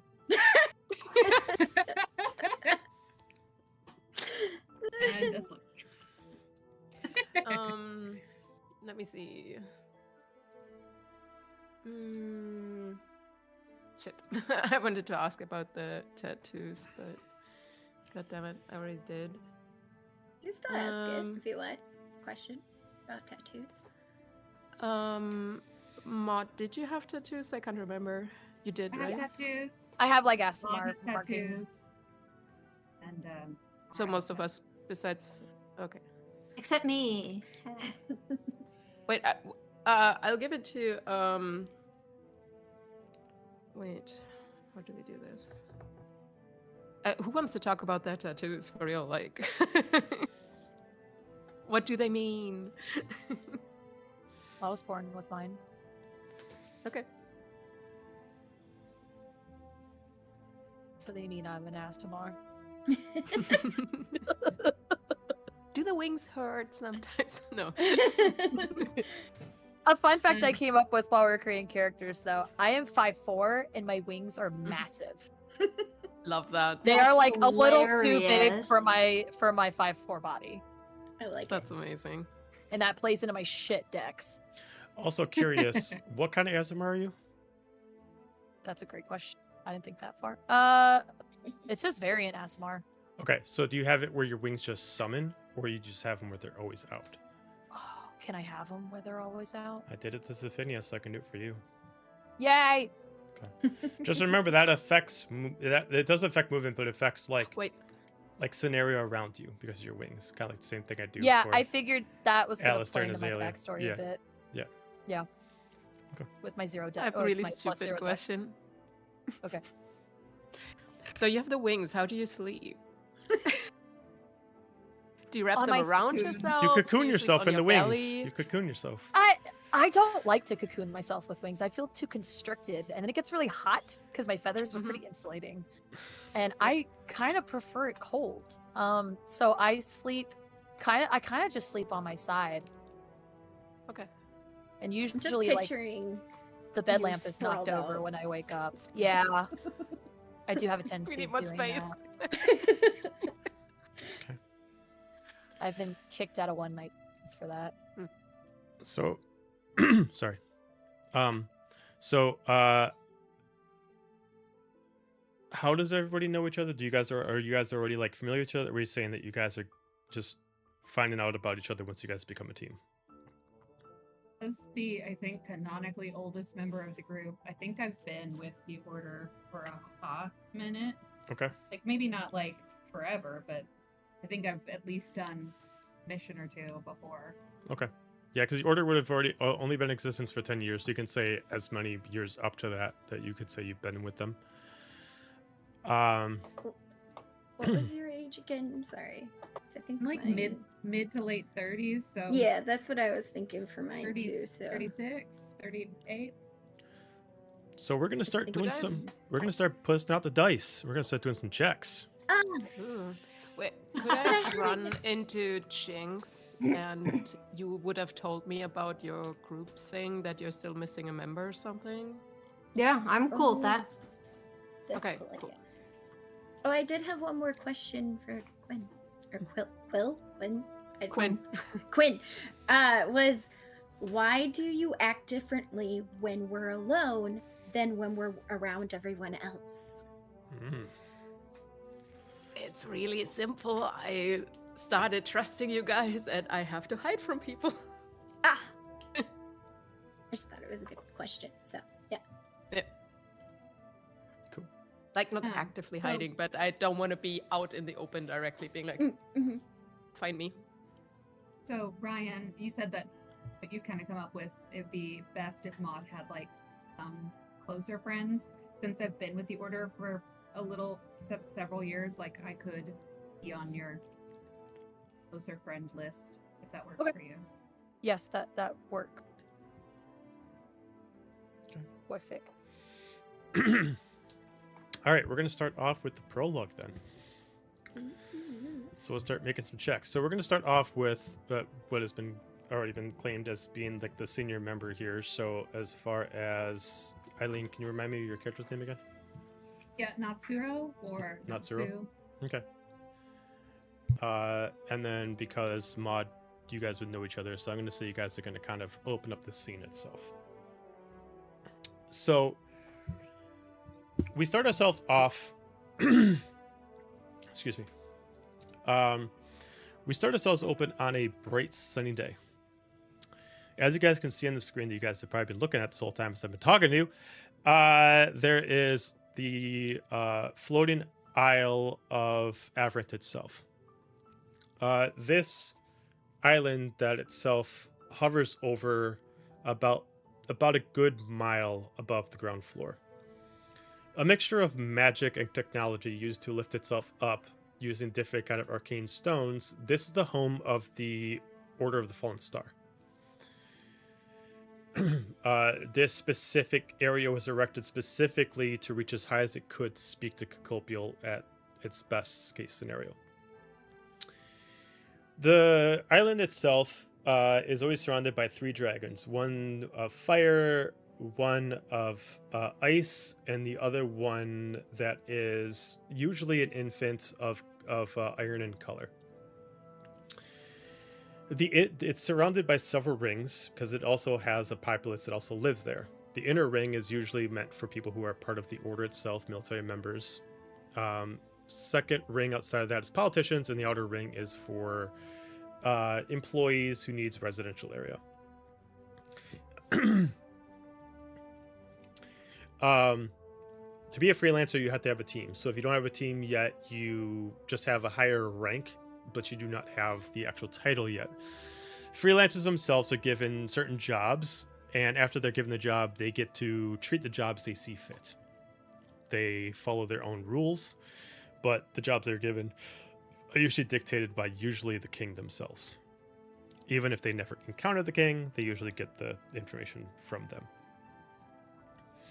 them. We open up. Sorry, my screen is kind of fucking around with me.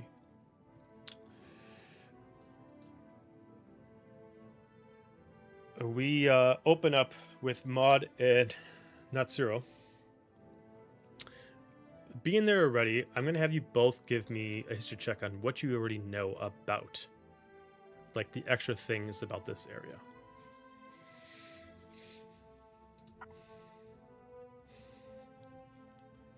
That's a 9. 9. You both Oh, got no. a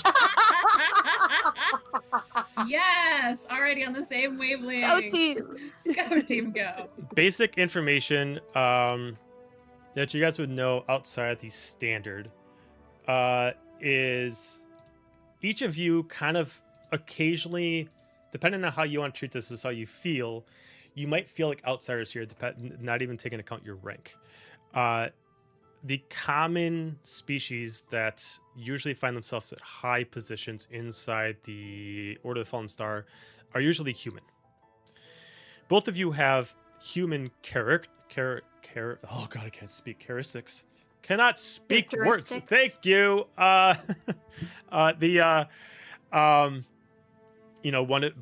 of you clearly has elvish ears. The other one has wings. Hence the question I asked before, if your wings can actually go away or not. So you both have features that you cannot hide from them. And thus, the occasional time of possibly you feeling that a job was given to you because of your station, maybe a job that you did not like, or maybe a scenario that was put in front of you from another soldier was put in front of you, and maybe you had to take it because they were human and you're not.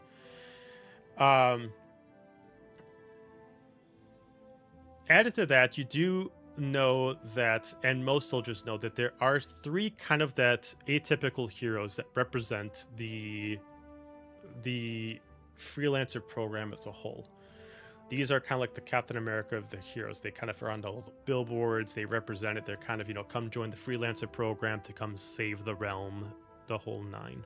Become the hero of all the towns. You would know them as under three names.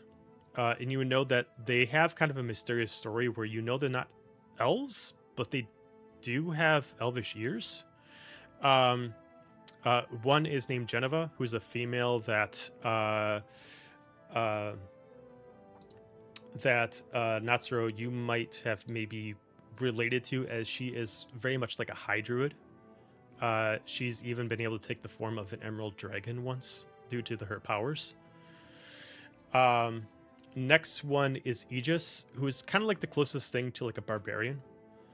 Even though he does wear armor, he is kind of like the one that always has like a big, huge greatsword on. He's usually the one that's teaching most teams when they get promoted. As of right now, he's been missing. It has been reported that he's actually promoting a new team to actually take in a role of freelancers, as you guys are going to eventually be as well.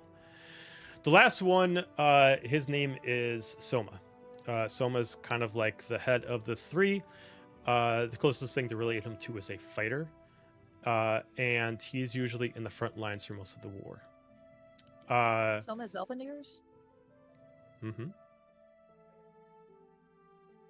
Come on, girl! Yes. I never he is noticed. he is- yes. A side note, her Okay, previous never mind. character is married to this man. So, Guess I And never her looked very hard. And her character in campaign 4 is his daughter. His daughter. You've never noticed. all You should intents really and work on those purposes, Father Days gifts. It's not the part I'm looking at. I don't know. there is a few things you guys would know as rumors, but not factual. One, it is a rumor that they are all related, whether cousins, brother, sister, as far as that. And the other rumor is that currently right now, many of the freelancers are being sent out to certain places because something big is happening. Something big that's affecting the war. As far as starting off with you two, Natsuro, you would have, because you are the more senior member between the two, you would have been previously approached by another soldier, but a soldier that has a lower rank and always has to wear a helmet on, usually only exposed in about the lower part of the actual face. The helmet itself kind of comes into 3 sheets that have specific, really, really tiny eye holes. That's only enough that you can get mostly a very, very tiny helm view through. They wear the same colors as you guys would have to wear as freelancers, with the standard navies with brown accents themselves. You do know these as more front footmen soldiers that just have the conventional magical long sword, maybe occasionally have a bow with them, but nothing really too efficient. You would have approached, as you do see this man come up to you, doesn't say a single word. He immediately just kind of lifts up the helm a little bit so he can see you. He just plants piece of paper in front of you. He just bows and then he walks away. Question I have for you two before we continue. would both of you have already been in the military service enough that you would have been living in the barracks?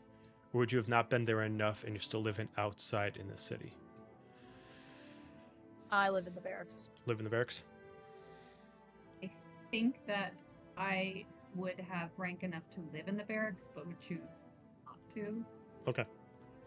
So you would have eventually found this at your door then. As far as not so, you would have got this left at your door, but no one would approach you. They wouldn't have even knocked.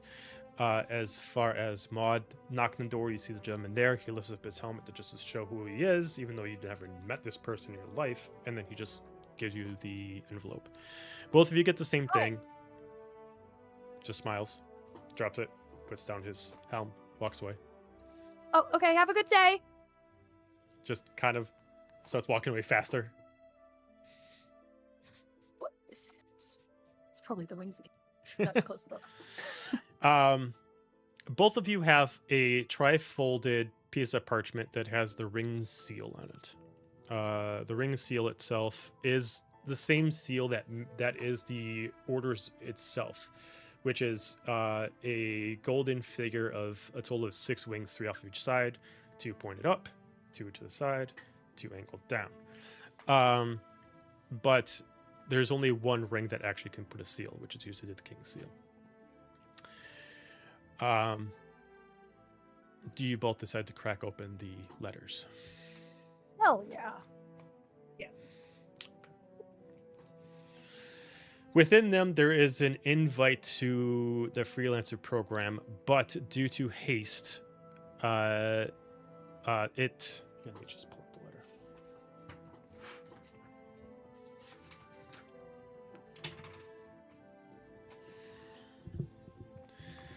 With much intrigue, you're invited to join the freelancer program.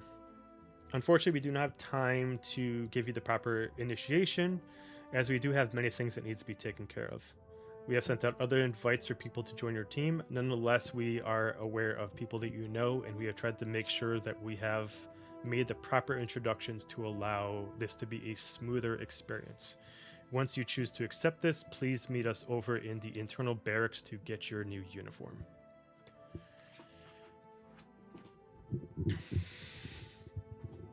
I think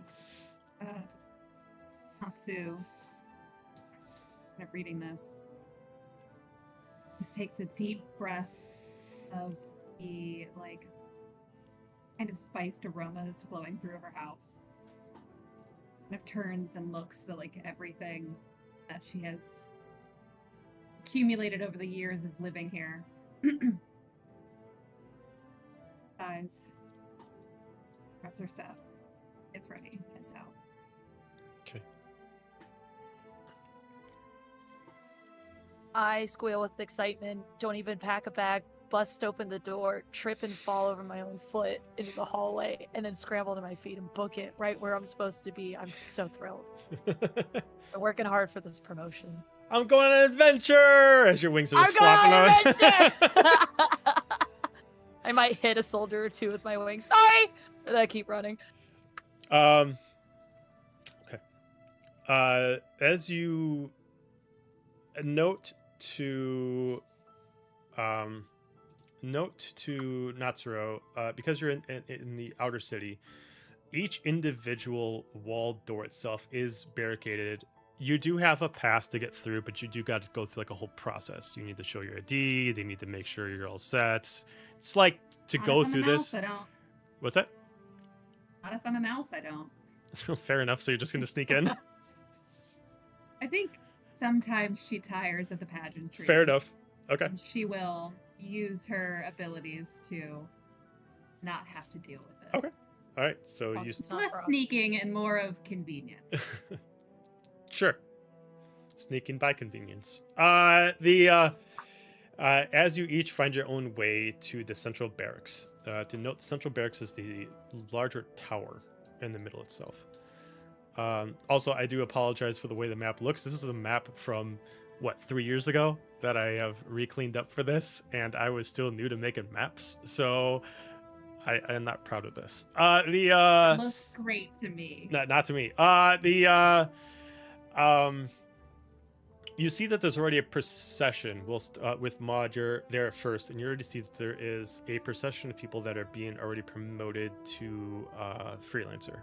Certain people are being given certain weapons. Mostly, you're seeing silver sword, silver sword, silver sword, constantly passed on. You do find an odd set of group members that make you feel a little bit more at home, that they're not the generic human. You do see several tieflings there of different color, and they're all getting their weapons, and they're immediately sent somewhere else. You are next in line. With this, immediately you do see a tall man, about 6'2", immediately approach you, as he immediately takes over the line itself. As you see a man wearing, instead of the navies with browns, you're seeing black with brown accents. Having a large greatsword on his back, with what looks like brown with a little bit of gingerish in his hair, tied up but kind of messy down the sides. As he just like looks at you, he just kind of puts his hand over to the blades, just pushes them aside. We got something more proper for your team, but we gotta wait for their arrival. Who's he saying this to? You. Both of us? Well, she's not there Me? yet. Oh. You would have got there first. Is it bathroom duty? He just looks at you and he just kind of does not get it. And he's like, no. What? Why would it be bathroom duty? That's what the other soldiers made me do last week. They said that it came from higher Well, up. It's not bathroom Please duty. don't make me do as it he, again. as he just puts Oh, his hand on okay. your shoulder, it's not bathroom duty. Trust me. Oh, thank goodness. Okay. It was And- really gross. If someone tries to get you to do bathroom duty again, just don't do it. Trust me, that's not part of your job. What? That's what they said. Just you don't need to do it anymore. You're fine. Okay. Whew. The things I've seen, it's rough. It's rough in there. At this point, as you do see her approaching this man, Natsuro, I pronounced that correctly, right? Yes. Okay. You are coming in, and you do see most of the freelancers already promoted, and they've been given generic weapons. But you do see, as you guys said, you're familiar with each other. You do see Maud there, as she is being oddly comforted by one of the hero soldiers on the bulletins. You guys see as you do this, she is being gestured to by Soma Theraphor. I just pick up on her body language, which is telegraphed pretty broadly, and I'm familiar with it, and so I kind of come out of wild shape. Not in the middle of the courtyard. I'm not trying to be a prick about it, but I come out of wild shape and move towards her side, and as she's kind of, I'll never do it again, just kind of rest my hand on her shoulder. So, is it time? It's the day? If what you mean is a day to, and it just kind of shows the blue uniform, then yes, it is. I just kind of give her a little tossle on the shoulder and go, oh, look at that. You finally did it. I'm so excited. It's the best day of my life. I'm sure there will be many better ones to come. He just looks at Maud, and he pulls out specific outfits for all of you. They still look like the same ones for anybody else, but the one he passes to Maud specifically has a different back piece to it for her wings. So it kind of unfolds and flaps back over so she can put her wings through it, as it's not conventional for the uniform. It's well, we got to wait for a little bit. I have a few other members that are going to join you. As he just takes his large sword, he's kind of getting tired just carrying it around. He just kind of places it down. He just kind of leans it up against the wall. and he goes over to like this large. It looks like a throne, but it looks like more of less symbolism. And he kind of goes by and he just grabs like this chest and he starts dragging it out. He starts pulling it and drops down 2 steps as he just drops it to the next floor. We're gonna pause on you guys. Oh, go ahead. Oh, I was gonna say, as he's busy moving the chair around, I just kind of lean into Maud and go, "Why are we waiting?" Yes, there's other people that we have to get. No, but I mean, why not the swords and the fanfare and the lemmings? Well, first I thought it was bathroom duty, but it's not bathroom duty. So maybe it's something even more exciting. Perhaps. We can only hope. Sir, can I go to the bathroom? Not for bathroom duty, but is it too early to change into this? You can go. It's fine. Go ahead. You can just go. Natsu, do you want to come? Do you want to change into our outfits? You know, I think I will wait here in case the rest of our party shows up while you're changing. Okay, I'll be right back. So have fun without me. And then I take off. She's Natsu so just smiles. excited. Smiles lovingly after her. All right. So for our 3 others, is there either one of you 3 who are active already part of the military like those 2 are? I think I would be. Okay. But Would kind you? of like a freelance. Okay. Not fully yet, but Okay. I will be, obviously. Do you actively live on the aisle or do you live on the ground floor?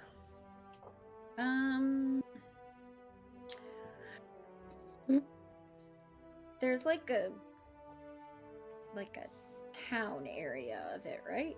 Like, I don't think I would be in like barracks or anything. Yeah, like the that. outer ring. That's the town. Yep. Okay. And to explain as far as dimensions, the space between this door and this door is about 1 mile long. Yeah. So it is pretty large. Yeah, and so wraps I around would the whole probably be in one of that fully outer ring. Okay. So yeah. Same thing as before. You randomly come outside and you find a letter that's also placed for you, sealed Could with. it be the handed king- to me while I was in a tavern? You want it handed to you while you're in a tavern? I'm thinking, I don't know, DM, this is up to you, but I was thinking like someone would hand it to me while I was like arm wrestling somebody at a Okay. tavern for money. Okay. All right. Just With fun idea. without having any opportunity to ever have you answer the door, they eventually start looking around for you. As they eventually do find word that you were at the local watering hole. As I gotta remember what the tavern looks like at this place. So you find sorry, I just started losing my voice. You find a tavern that there's like only one wall. The other 3 are completely exposed to the elements themselves with a more pointed up rooftop.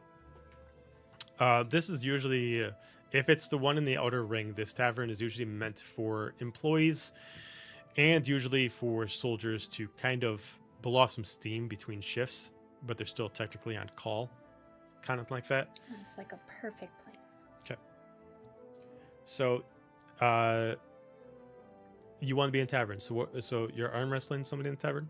Yeah, it's just like probably, it's fun, everyone's drinking ale, arm wrestling for Okay. like coin or whatever. Someone's like, oh, and I'm just sitting there kind of like toying with the person first, with it. Yeah. Some bitch. And then just, yeah. Okay. As you're going your way through and you're just kind of messing with other soldiers, eventually you kind of hear a behind you.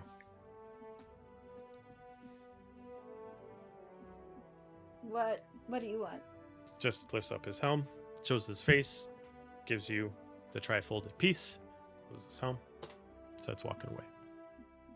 I take it, break the seal, Okay. not very nicely, gently or anything, and just open it up and read it. Mm-hmm. Grab the ale that I have next to me, chug it all the way down, and be like, well, Sorry, buddies. You're gonna have to lose your money another day and Okay. get my stuff and start walking out. Okie dokie. You start heading over there. We're gonna pause on you. All right. Between our two others, would either of you be on the aisle? I would think probably. Okay. Would you also already have military experience, or would you just be there for something else? I would say it would be very early Okay. career military experience. Not like a hardened veteran, been around for a while, but early Okay. on. Yes. All right. As you're walking on the streets, you eventually see two soldiers come to you. Now, you're not really... You're not surprised when some of the soldiers give you a weird look.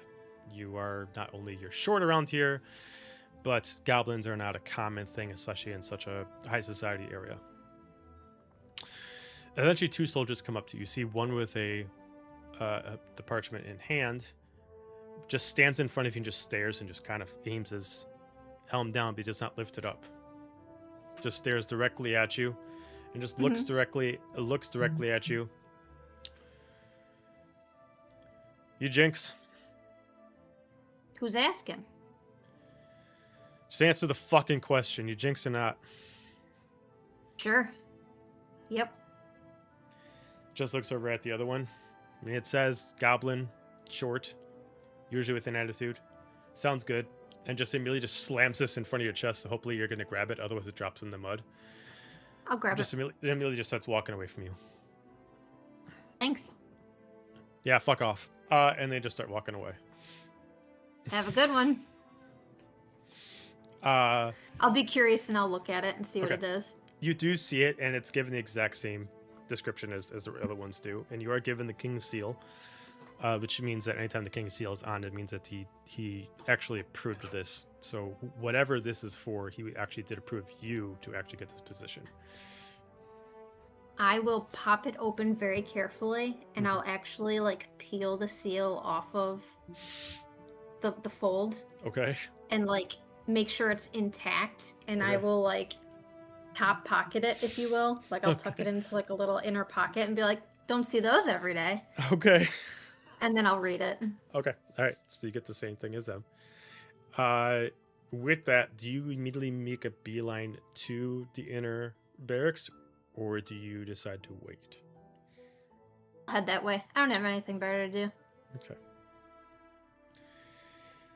Without being too far from each other, whether or not you guys know each other or have at least seen each other, as you guys are passing through the walls to get there, Jinx, you do eventually see the very, very tall bruiser of a Goliath walking in front of you, heading in the same direction, holding a pamphlet that's similar to yours, and making her way over there. But yeah, Well, yeah. Um, I'm just huge. I will scurry up a little closer, and I'll be like, I'll kind of whack it in your hand and say, that looks familiar. Hey, you on this one too? Guess so. Huh. Should be interesting. I'm definitely curious. I guess we better hurry it up. See what they want. Yep. And then I kind of like fall behind because you're just so much taller than me. I like scurry just a little less, but I'm still like trying to move Tiny feet. Tiny slightly feet. quick. Yeah. Short. Yeah. Nara's just doing simple strides, and you're like fast pacing. Stop going so fast. I'm just like Walk. slow walking, like. Yeah. No. The last but not least, we're gonna go to our air genasi. I have an idea, but go. No, if you got an idea, go for it. It doesn't really work now because Jinx is already up there. But if we met before and we talked about like stuff, I would get an idea that their job's out, and I see how they actually hand you something. So what I would like to do is, they probably have more, steal another one, if possible. Sure. Yeah. I mean, you see, if you're with Jinx, then you do see that these two soldiers, they're not like the other ones that are handing them out personally. They have like a stack of like 6 of them, and they're just handing them out to whoever they got. It just seems like that each one has like a small, like ripped up piece of parchment that describes who they're supposed to go to, and just like few descriptions of like basic stuff like human, tall, male, kind of like that.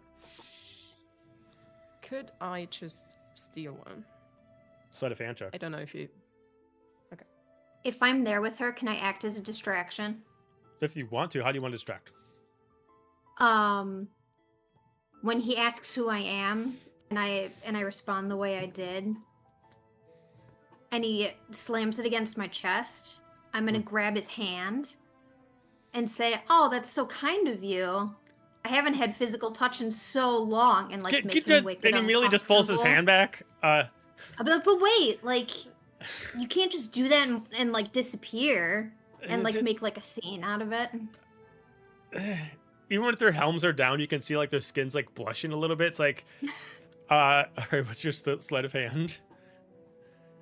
You should have advantage now. Oh yeah, advantage. Yeah, 30-20. 30-20.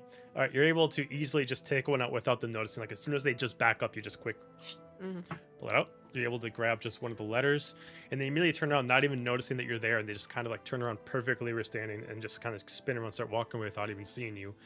And they just kind of like walk off his space, like, "What are you doing?" It's like, I didn't mean to do it. I just keep walking. And then I'll say thanks and have a good one, like I did previously. Just keep walking fast away. I'll message you. Thanks. I'll see you later. Yep. And I will actually take the thing, and with my background, I can do forgeries and stuff like that. So I will actually make it appear as like if it's they're yours? looking for me. Okay, got it. All right. So going back as you guys start to catch up, both of you do walk with Nara, whether or not you two know her or not, as you all start making your way to the inner Capitol Barracks building. Is there anything that you three want to do as you're making your way there? Not super specifically. Just Okay. I'm cool heading that way. Okay. I'll just keep an eye out to remember like the route. I'm not familiar with the place. So. Okay. As you guys go into the barracks, each of you get like a weird look from different people that pass by, whether you're used to it or not. You are not the common sort of here. Do I have duck to get in the door? How tall are you again? I'm 7 foot. Yeah, you definitely have to duck to get in the door. Okay. I grab like the top of the frame and just like duck in to get into the door. There's a different kind of rapport that each of you have. No matter what, unfortunately, the goblin does not really have anything as far as a good rapport about from anyone, even if you try to. As far as our orc, you've won some favor from some soldiers based off respect due to strength, but that is only like limited. And then as far as our air genasi, how much would you have been making yourself like known within the community? Just generic basics, so I Generic. can pass as like can hold a sword or a rapier or whatever. Okay. And it's just not to stand out, just so they accept me. Okay. So yeah, I mean, like it's kind of a mix for you. Some people just kind of like, oh, just they assume that you're just not some other human, but then some of you kind of like, oh, just look closer. Some people care, some people don't. As you guys go in, you do see that most of the soldiers are gone -2, and plus Soma. At this point, I'm assuming Wad's running out like crazy, all happy with her new uniform on. I'm gonna run up to Natsu and be like, "Oh my god, it fits perfectly. I might have popped a seam getting it through the wings, but they're kind of big. It's okay, I can fix it. But does it look good?" You look fantastic. Like it was I meant think for it you. hugs my curves. It absolutely does. Oh, I'm so excited. You two Oh. do see 3 others come and head your way. We might be finally complete. Do you think that's everybody, or are we missing somebody? 1, 2. Well, I mean that's 5. Do you 3 have your letters? He takes them, looks. He kind of gives like a weird look to to the air Jossie, just like looks. It's like he kind of like looks at it, squints his eyes at it, looks at you. Not my problem. He just puts it away and he sets it over to the side, and then he just looks and it's like immediately comes out. He pulls out a chest of different uniforms and he just like opens them all up for the rest of you. Each of them with the navy with the brown accents, and then he immediately opens up the chest that he pulled behind the throne, which has the magic weapons inlaid with the armor that you have that you guys already picked. So you find the bruiser, the Kaiser knuckles, you find the staffs, you find the orb that you got, the bow, the shield. Go ahead. When he took our letters and like meh cool and like turned around to grab our stuff, I'm gonna elbow like Quinn in the knee and like make eye contact and just like give you a nod like fuck yeah, because it worked. I'll give you like an elbow, like yeah. As he just looks at all of you, sorry for the lack of ceremony and decorum. For any of you who don't know me, I'm Soma Theraphor. I'll be in charge for, well, the reason for such haste. There have been some issues with, well, the best way I can put it is we've had some problems with creatures over at some of the nearby towns, and we've lost some of our comrades of late, and we've been short some soldiers. I have taken it upon myself to put myself at the head of this scenario. And I was told that each of you have expertise in at least unique scenarios, depending on each one. And let's be honest, as he kind of like just points to himself, I'm not a big fan of standard humans. So uniqueness is always something I'm fond of. Me too. Good.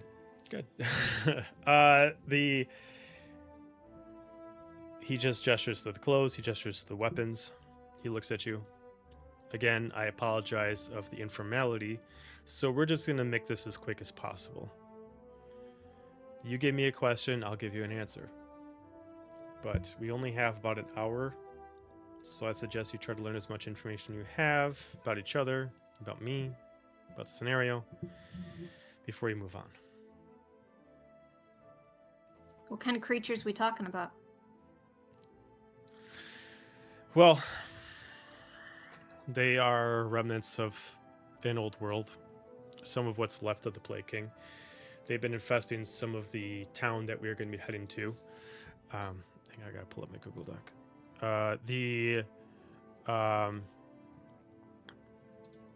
There has been instance of wyverns in the area. And they've been creating many problems. Infecting how? I'm sorry? You said they were infecting the town. Affecting the town. Ah. The town itself, hang on, my Google Doc closed down. Because nothing's working. Yeah, everything closed. I might just have to open it up from... Sorry. Curse unit technology. Pretty much. I lean over to Quinn and say, I still owe you 5 gold. I'm sorry, I will get it to you soon. You sure? I've really forgot about it. It's fine. Okay, cool. Okay, I'll get me a beer or something. It's fine. You want to go drinking? Not now. Oh, okay, right, of course. While you open up your notes, is this town off island? Yes. Yes, it is. Sorry. Okay. My stuff is not loading. Also, did you do something to your wings? They're very glowy today. Or is it the blue from the uniform you're wearing? I can't tell. Do you think it brings out my wings? Yes, the color is Sounds like a good- awesome on you. Oh, You look, my... you look Thank you. amazing. You're welcome. Do they look too big in this? Isn't big good? I don't know. With wings, I can't tell. Don't have them. I usually know they make fun of me because they're really big. Is it too big? Listen, if they make fun of you, let me know. I'll hurt them. Not Okay. physically. Do you want a list? I could think about it. Sure. Okay. Okay. I'll think about that. Write in my notes, make list. Make list. I need to switch one of my cantrips. Sorry. I had vicious mockery. Need to be back. Look, it is. Hope you got time. It's gonna be a long list. Listen, a little headache. You do the punching, or we'll ask Nara. Okay, here we go. All right, so the town we're going over to is Etheria. It is a town that is an old mining town. And it is one of the first towns that our king has claimed as his when he took over the realm. So he takes it as a personal pride that this town has been taken care of. But it is one of the less reliable towns. Whenever we're not there, they can't defend themselves. They don't have much for warriors, and the creatures have been quite a problem. Normally, I don't have a team that go with me, but in a scenario like this, I need to at least have someone accompany me. Going by myself in a town like this, I need, no offense, quantity over quality.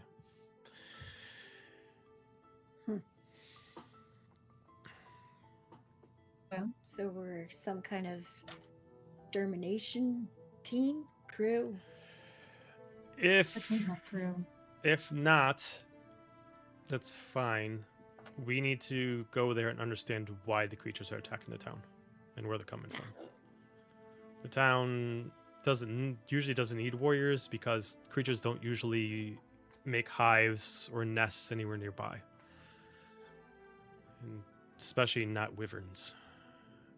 So our first objective is to understand why. And if we can understand why and we can solve the problem when we're there, all the better. But figure out why, and if we do encounter any of the creatures, then yes, we do need to deal with them. And is this really such a great concern? Or is this merely to save face? Pardon my line of questioning, you're just rather important. I'm gonna look up at Natsu and say, "Have you seen a wyvern? They can eat me." Yes, I'm aware. I just mean be traveling with one whose caliber is so lauded. Want to understand the why. He looks at you, he looks around, he looked at the team. Well, it's best that we trust each other before we do this. If I want you to cover my back, it's best that I understand who's doing it. He closes the doors from where you guys came. He just shuts these large doors. He immediately goes back. He pulls out some scrolls that are map sized, and he kind of just lays them on the table and kind of rolls them up. Puts a stone to lay him out. He just kind of looks. The realm's darkest secret. And he kind of points to different locations on the map. Locations that don't look like they point to anything, just random spots. One of them is obviously Etheria, which looks like it's pretty far from you. When Soma Oh, go ahead. didn't really answer her question and kind of gave a half answer, can I insight him? Sure. First, Because it was a very roundabout answer. Sure.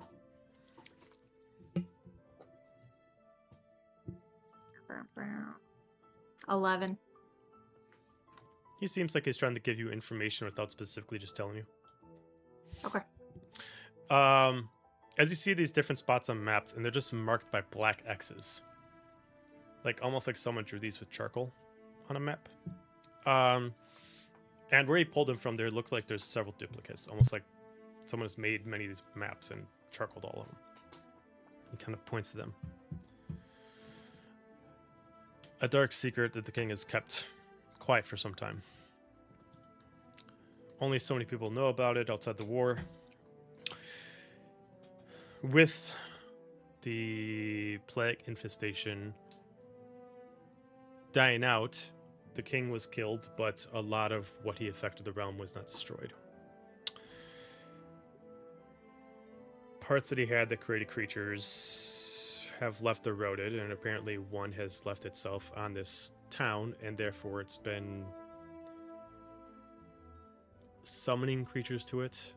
We're there to not only destroy the hive to make sure that doesn't create more creatures, but understand why it's still there. I want everyone to give me an insight check done to see if you understand what he's talking about. Oh. Dirty 20. Nice. Woo! 8. 8, 19. 19.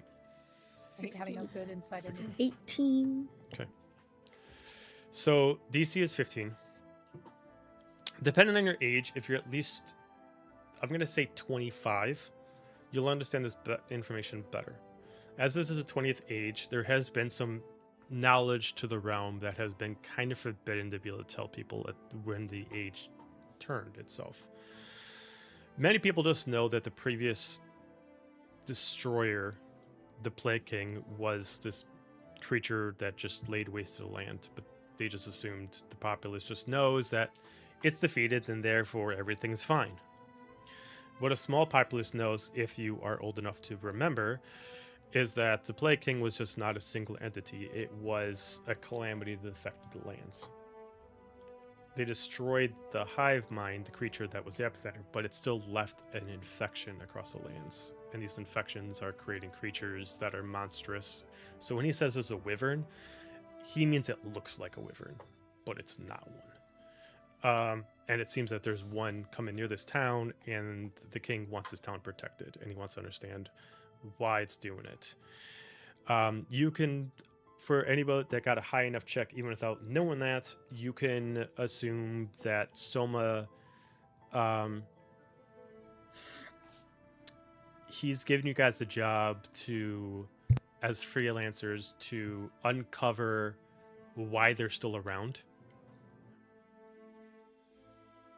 and destroy them if necessary. But there is something almost kind of personal to Soma about this.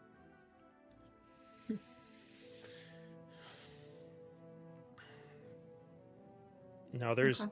he mentions, he's like, now there's these scattered all over the place. And just points at the one you guys are going over to Etheria. As you can see, the X to it is considerably large. There are other ones to like larger towns that are bigger, but this is a small town with large X. It's like, we've seen a lot of them create smaller creatures. Nothing bigger than a panther. But to see one that summons wyvern-sized creatures, it requires a personal touch.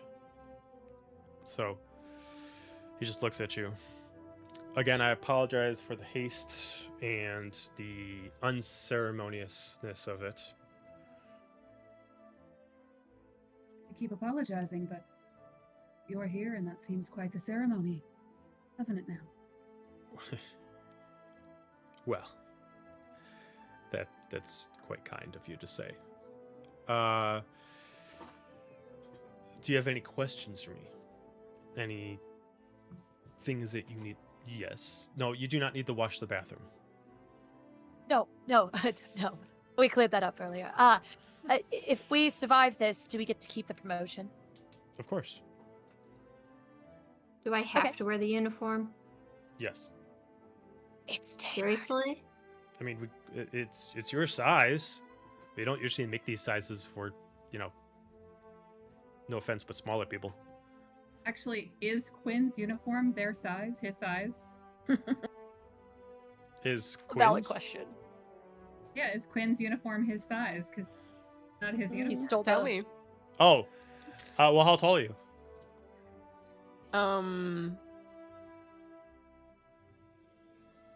American sizes. Sorry. You're- 5'7"? Google, we can convert. Yeah. yeah, don't worry. We can convert. Don't worry. What was it? 6'3"? No. Wait. Why is this not working? Oh, he's a tall 5'11". Uh huh. 5'12" on a good he's day. Definitely. 6 Yeah, foot it's on a good definitely over day. 6. Yeah, 6 feet. I don't know. Okay. 6'11". The No, outfit 6'11". actually the outfit fits you pretty good actually then, as this was intended okay. for a male that was relatively 6'2", so maybe a little bit Okay. long in the leg, maybe the sleeves That's just good. get rolled up, but You can many fix people that. yeah, but it's not so much that Soma finds this as a regularity. He might just thinks like they never make him perfect. Oh, it's fine. I can fix this. He uses mending and makes them shorter. See? Okay. It's great. You use that to fix the seam I popped on my wing. Right here. Oh, I just rotate. Let me see. This just keeps He tearing takes his further. time.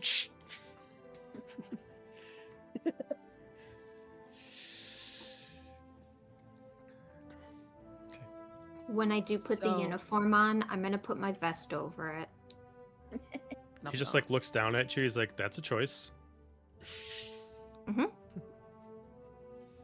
So for like, if it gets cold, can I put on my cloak, or how does that work with that uniform? Yeah, you I've can never put on a worn cloak. uniform, You so- just you Okay. can put on a cloak. Yeah, Okay, cool.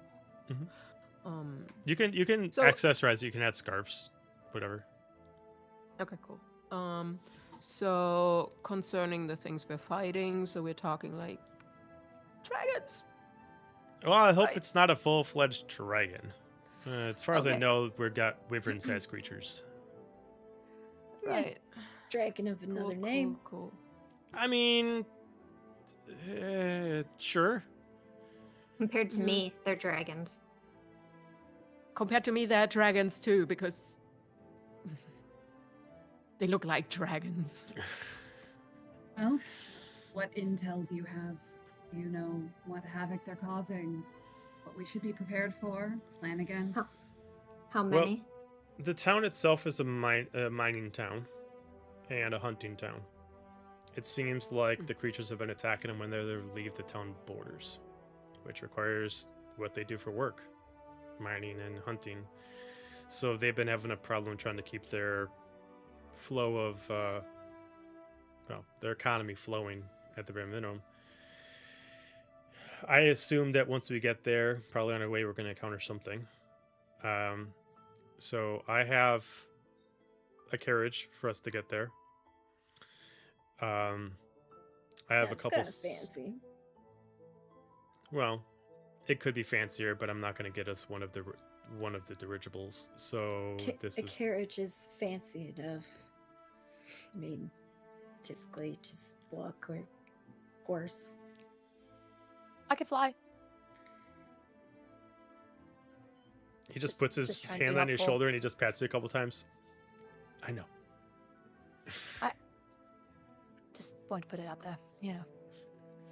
I'm jealous. Flying looks fun. Yeah. I could take it for a We'll ride get to sometime. that Deal. one day. Any other questions? So what would you say is like the easiest way to kill those?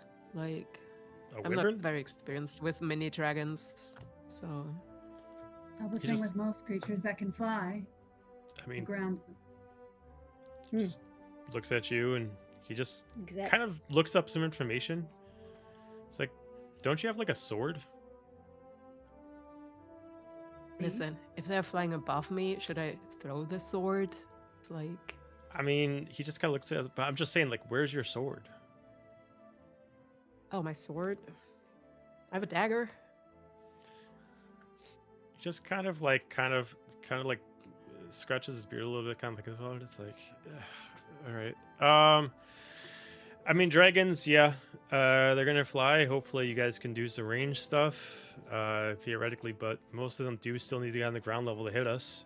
They can't just use fire consistently, so make sure you can defend yourself when they get close. Yeah. Since you're saying fire, are they all fire based? I mean, the ones that we've been told are there usually breathe fire, yeah. Okay, cool. Good to know. And the creatures that have been invading the outskirts of town are pretty sure can, secrete some kind of acidic fluid we've been told about. You said our time was tight. About an hour. About an hour. Would this conversation be better suited? We'll move. I'm fine with it. I just want to make sure that you're all set. Maybe we just need to Unless you change. have I guess. any other equipment to bestow upon us? Can't imagine we have anything else to do. He just looks Oh, inside just- the chest. Nothing left. Does Quinn need a sword? There was those ceremonial swords earlier. Are they just ceremony, or like they have a purpose? Oh, I'm good. I'm good. I got the bow. I got. You sure? Yeah, you look better with the swords. I'll keep that Oh, to you. Thank you. He just looks. It's like, well, if we're all set, follow me. He starts leading you further into the Capitol building. I assume we have rations and stuff, so we don't have to do shopping. No, you don't have to do shopping. I'll give you an inventory of different kind of potions when we start the next session. All right, cool. As you guys start following through, there's a few points that I just want to give you guys updates on. So the realm itself, as far as what your order controls, is led by 4 different lords. They each control a different domain over the realm, over the stuff. One of the lords itself is the main, arcanist of the area. His name is Renard, and he is actually a automaton. He's the first automaton to exist in this realm. Nobody actually knows who created him, as he doesn't seem like he was built. He just randomly came into existence. As you guys go further into the Capitol building, you start to notice more layers. You can start to see more power. And you go further, and he's like, all right. Someone just looks at you before he opens up what looks like this large steel door made of wires and power cables. Just don't look at him straight in the eye. He's very edgy. What'll happen? Just don't do it. Just trust me. We're just in here just to get over to the garage. Do we have to sign paperwork before we come in here, like an NDA or something? Who are you gonna I tell? think that was part of that contract. We just got summoned. It's like, just look at me. Look at me. Are you gonna tell anybody about anything? Am I not allowed to? No. You know, because you told me not to make eye contact, I'm going to make eye contact, right? I won't say anything. I won't look him in the eyes. Where else Just- should I look? All I'm asking is that we're just here to use this teleportation circle. We need to get where we need to get. Otherwise, it's going to take cool. us several hours to get down to the garage. This will get us there, and it's already halfway there. So we're just going to get teleported over to the garage. Well, it's already halfway there, hence the more lenience with asking questions. He just looks. Yes. Can I say hello? Or is that rude? I would. You can say hello. I'd probably not shake his hand if you want to be courteous. Okay, I just feel like that's really cordial, Like, hello, I'm Odd. I'll tell you what. You do you. And good luck. As he immediately goes to the doors and he just grabs a hold of the handles and he just pushes them open. As you guys immediately see sparks of electricity that no longer is contained by doors, kind of like shoot out. As you see this large octagonal room that's probably about 100 foot radius. Inside, you see councils, power cables. You see a lot of people wearing the same outfits as you, but instead of navy and brown or Soma's black and brown, they're white and brown. And they're walking around controlling these arcane crystals that are powering anything. And you see this tall, about 6'5" automaton that is talking with a very, very humanoid voice. It doesn't sound like his vocal cords are being affected by kind of an electronics. And he's wearing just a long white coat, but it looks like a noble's coat. It has a high collar on it. And you can see that he actually has like a ridge that has like 3 different dots on it that shows different lights, but he does have a regular humanoid face as far as the structure of his robotic body. As he goes there, starts pointing at different people as he starts commanding them to turn the crystals north, east, east, north. And he they keep like twisting in a certain direction. And he immediately looks over at Soma and he just points. All right, we got very little amount of time. As you guys start to walk in, you guys just see in the center, there's just this large, smaller octagonal area that's lowered in the area that has what looks like a more refined but more arcanist kind of ritualistic teleportation circle in the middle that seems like all these arcane crystals are aiming towards. And then he's just kind of points there. Someone's just like, all right, come on, let's go. Let's go. Hi. While you are doing this, I would have cast Detect Magic. Okay. And I just want to see what's laying around. Okay. It is literally every type of magic in here. Conjuration, evocation, necromancy, every type of magic exists in here. The whole room is magic, and the 4 crystals that dominate this teleportation circle are actually each individual one. So you have evocation, you have conjuration, you have enchantment, and you have illusion. Okay. Are there any items laying around somewhere? There are, but they're on each person. So you see that Okay. Renard himself has 5 individual items on him, Okay. and then each person has one. I'd say actually no, there are 3 items that are just sitting around, but they are kind of like part of certain devices, and there are 3. Okay. They're like 3 staffs that are kind Right. of hanging around. But yeah, Well, there are too many Absolutely, people. just- That's fine. okay. Asuro just palms like a little pad of paper and takes out a smaller like pin. hmm And as they're walking, is just kind of sketching the automaton. Okay. Not like staring outright, but just kind of glancing back and forth, sketching. Okay. Got it. Alright. When would Maud just be says s- hi, go ahead. Oh, I was just gonna say, Nara would say under her breath, just fancy, I guess, lots of magic and riches can get you a lot. Just under her breath. Quinn is scanning him. So, like, you draw him, I'll scan him to get, like, a magical makeup of him. I'll totally look at his eyes, like I said I would.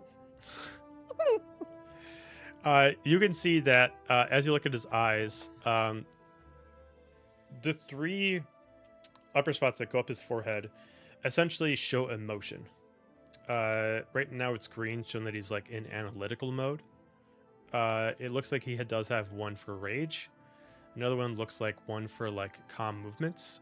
Right now it seems like his analytical mode to essentially control his employees.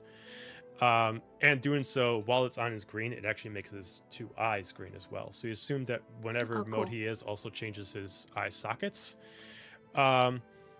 For being an automaton, even though no other automatons like him exist in this realm, as far as you as players, he does look relatively human. But he does have a metal exterior. But everything about him, like, he does look like he has like a robotic kind of like a jagged kind of like throat that looks like he's tried them meant to look more human. But there's like, he doesn't have like skin or anything like that. He's still a machine. But he still has like the standard 5 fingers, 5 toes. He actually wears shoes and clothes and stuff like that. He tries to make himself look as human as possible, whether or not he cares to do it or if it's just to an image to make people calm down. He also does have like 3 specific power cables that he specifically ties around to make it look like he's slicking back his hair. Has just like 3 dreads, kind of like that. As you guys go all in the center, Soma just stands there in the middle of you, and all of a sudden you just see them kind of spin the crystals around. They start spinning. You start to see this energy start to spin around you as the runes up beneath you start to glow. As you find out, this is a super advanced version of teleportation circle. And as soon as they start to, you immediately blind yourself for like 5 seconds. And as soon as the light comes back, you are all sitting into red leather seats into a carriage as you feel bumps bumps in the seat as you find yourself into kind of a truck length carriage, where the carriage itself is almost like kind of like a limo of a carriage where it can actually fit like maybe 10 people in it. And only has the door on one side, so it kind of is a hoop size kind of like couch in it, so you can kind of sit all across. Immediately Soma kind of goes in, he crosses his legs, he kind of puts his sword up in the side, and he just kind of closes his eyes. Probably get some rest. We won't be there for another couple hours. Cool.